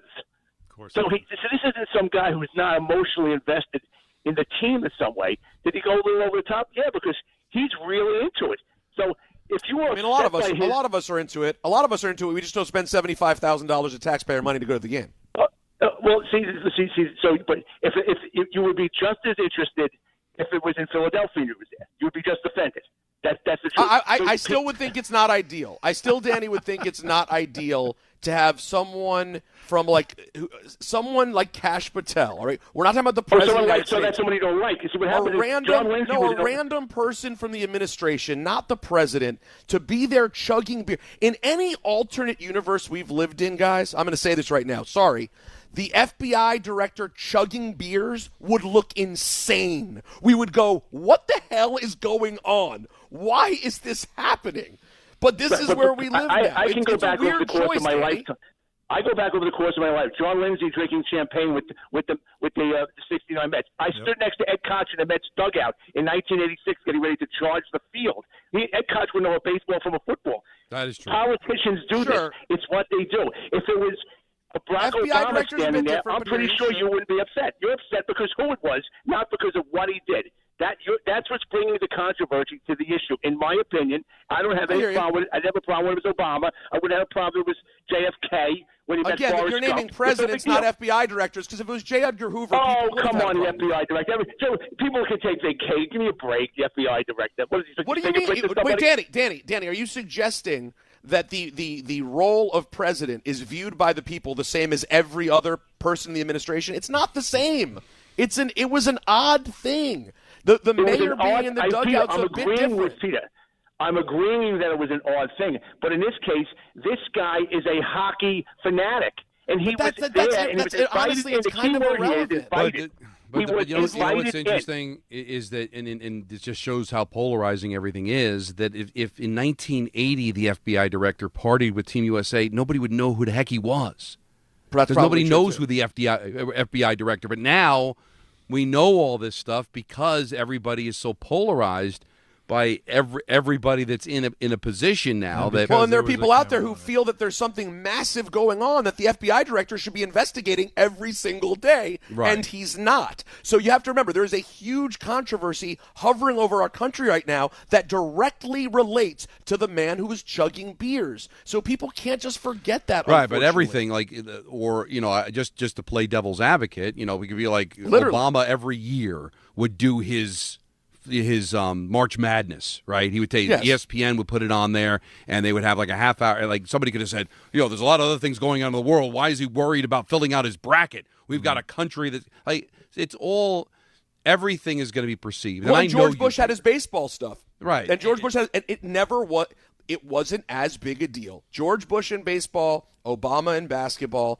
Listen, it wasn't as big a deal then. We're now here it's a big now, deal though. It's crazy, But everybody has, and I know you, so I know that there's not necessarily any agenda, but that's not how everybody looks at things. I just wish Al Gore never invented the internet. Honestly, that you want to be mad at a Democrat. It's Al Gore for inventing the internet. He's the real problem. He's the heel. Because now we're stuck with this forever. 1-800-919-3776. The last call. Crew take you up until 7 o'clock here on ESPN New York. Whether you're building a single roof or a successful roofing business, roofing contractors like you need the right tools for the job, and software is no exception.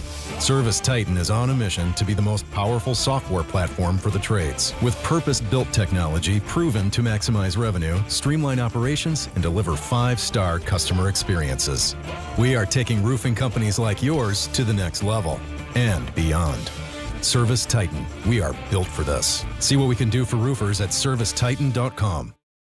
My name is Whitney Allen, and I'm a widow. My husband, Ryan, died. We never thought we'd ever have to use life insurance, but the unexpected happened. With Ethos, signing up was fast and 100% online. You can get a quote in seconds, apply in minutes, and get same-day coverage. No medical exams, and you can get up to $3 million worth of coverage. I'm grateful we were prepared. Get your free quote at ethos.com/game. That's ethos.com/game. Paid spokesperson. Time spent on application may vary. Online health questions required. Have you ever wanted to go to the NBA Finals? Well, now's your chance, courtesy of FanDuel. All you have to do is use your profit boost on an NBA future, and you'll be entered for a shot to win an NBA Finals trip for 2. NBA Futures let you lock in your pick for who you think will go all the way, whether it's a team to win the championship or a conference title. Have you ever wanted to go to the NBA Finals? Well, now's your chance, courtesy of FanDuel. All you have to do is use your profit boost on an NBA future, and you'll be entered for a shot to win an NBA Finals trip for 2. Visit FanDuel.com/local to get started. Play your game with FanDuel, official sports betting partner of the NBA. 21 plus and physically present in New York. No purchase necessary. Limit 1 entry for Profit Boost token. Opt-in required. Must apply Profit Boost token on select market. Restrictions apply. See full terms including methods of entry at sportsbook.fanduel.com. For help with a gambling problem, call 1-877-8-HOPE-NY or text HOPE-NY 467-369. 1-877 Cards for Kids. KARS Cards for Kids. Call 877-CARS-4-KIDS to reach a friendly live agent. Donation's super easy, and your card can be picked up as soon as tomorrow. Call us now or go to carsforkids.org. That's cars with a K. 1-877 Cars for Kids. Donate your card today. Did you know you can donate real estate too? As America's #1 motorcycle insurer, Progressive has your back. Oh, like if I need a replacement part? Sure, we can help with that. Ah, nice. Hey, I just entered this online contest for coolest bike in the world. You think maybe you can vote for me? Actually, we just do insurance, not popularity contests. Yeah, I know. But what's your email? I'll just send you the link real quick. You can vote like 100 times a day. They'll never know. To be clear, Progressive has your back for insurance only. So get a quote and see if you can save. So what I'm hearing is there's a little bit of wiggle room. Progressive Casualty Insurance Company and affiliates, covered subject to policy terms, limits, and conditions. Hey team, Wendy here. If you're looking to consolidate your high-interest credit card debt with a personal loan, take a look at SoFi's stats. A SoFi personal loan comes with low fixed rates, no fees required, and as soon as same-day funding. That looks good on paper, but SoFi also passes the eye test. Having helped its members pay off over $33 billion in debt to date, score. View your rate for a SoFi personal loan at SoFi.com/stats today. Loans originated by SoFi Bank, NA member FDIC. Terms and conditions apply at SoFi.com/stats. NMLS 696891. March the 20th of 2026, there's one place to be. And that place is Pickleball Heaven. Pickleball Heaven. It's a pickleball facility, massive facility in Medford, New York. We're going to do the show there that day from 6 to 10. Then there's a tournament. And then after we win the tournament, Rick, we'll stay and watch some basketball with the people. Now, the worst part of all this is the name. Listen, I got to participate in Rickleball Madness. What do you want from me? You're a teammate of Rickleball. Yeah, right. You're part of the event. You're the co-headliner. If my name was Dave Pickleball, it would still be Rickleball Madness. I think that's accurate. I don't want this kind of pressure. I would prefer it be named after you. No, you don't. You want all the shine. No, I don't. Call whatever you want. Dave's Pickleball Extravaganza. Sorry, Dave. We're still calling it Rickleball Madness. And it's Friday, March 20th at Pickleball Heaven in Medford, New York. To sign up and register to play, go to the ESPN New York app and click on the Rickleball tile. Huh? Who? Game Time is brought to you by Tullamore Dew Irish Whiskey, because when it's game time, boys, it's Tully time. Sure. No locals in action tonight, but we do have a college basketball doubleheader on ESPN. Kicks off in just mere minutes with North Carolina taking on Louisville, and that'll be followed by Houston at Kansas. Tullamore Dew, the original triple distilled, triple blended, and triple cask matured Irish whiskey. Be sure to grab a Tullamore Dew or try the new Tullamore Dew Honey during today's action. Glasses up to enjoying Tullamore Dew responsibly. We've got Griffin back. Hopefully he's got a better line. What's up, man? Hey, guys. I'm sorry about that. That was an awful. My line got really bad that time. I don't even felt like I was underwater. Yeah, that's all right. You're back Sounded now. like we were worried about you. Yeah, I'm good. This is better now. That moment was probably second, like I was saying, the second best hockey moment of my life, other than when the Capitals won the Stanley Cup, because Alan and Don and Peter, you all were alive when the 1988, the Miracle on Ice. Well, As 26 years old, I wasn't. Peter was like 6 months old, but I was barely whatever. there. An embryo. But I'm 26 years old. I didn't see the Miracle on Ice. I didn't see the moment. So in my lifetime, this is the biggest moment of USA hockey. And the overtime goal by Jack Hughes will be the moment. But Alan, you've been always saying you don't trust Connor Hellebuyck in a big moment. Yep. Well, this was one of the biggest moments ever. And Connor Hellebuyck, all the demons that he might have, just disappeared in that thing or whatever. He had the third period. His third period was probably the best period of his career, because the third period, the Canadians were keeping pressure and pressure and pressure, and he wasn't even allowing anything. No, and that he was save amazing. that he made was amazing. But on the two breakaways, too, the way he was able to stop on the two breakaways, Connor Hellebuyck was a big reason why we were able to win goal, and I was so happy the way he played yesterday. Yeah, the McDavid breakaway, it looked like McDavid kind of was too quick for his own good and just ran out of real estate and didn't get a shot off, but the Celebrini one was a great save on the breakaway. And, yeah, even Allen said it. He's never been known as a Monday goaltender. That's over. Doesn't look like Winnipeg's going to make the playoffs this year, so he won't be able to show it in this postseason. But how do they respond to him, his first game back? Well, and Austin Matthews, home. too. Like, Austin Matthews is going to Toronto. Winnipeg. Don't you acknowledge your Olympians when they come back? That always happens, right? The player is introduced or something's happened. What do they do? I think they boo him. As crazy as that sounds, right? I mean, and Don, I think Fraud Alert Friday, we might have some cases of some Ranger fans who were watching that game, and Jack scores, and for a minute, you got to love him. I only brought up 0-2 with Brodeur versus Richter because I'm like, Brodeur's a forever devil, and he's the goaltender who's going to wear the loss. And I still rooted for USA, but I'm like, it's a bit of a dilemma. Come on. I mean, JT Miller and Vincent Trocheck are not forever Rangers, but if somebody out there was upset Jack Hughes scored, I don't know what to tell you. No, come on. But I'm curious of what the judge would say about in that moment. I don't know. And I didn't look to see if Toronto or Winnipeg are home, but the NHL will have resumed. So we'll see. Like how will Winnipeg react to the return of Connor Hellebuyck and congratulations, Kyle Connor, Connor Hellebuyck for winning the gold medal at the Olympics. Let's welcome him back. The Leafs are on the road in Tampa, so I'm sure he'll get a great reaction. The same way. I got to check in Winnipeg. All right, just really quick, Tom in Eastchester. You got less than a minute. What do you got? Okay, guys. So this is a call in regards to Friday's show. I wasn't listening live. Friend texted me, told me that Brockport was being mentioned. I listened to the show after it was done. Alan, really appreciate you saying Brockport was one of the better Sunnis. Peter, to not even know we exist, to not even acknowledge Brockport's existence, I think kind of hurt me. Tom. But I am willing to forgive you.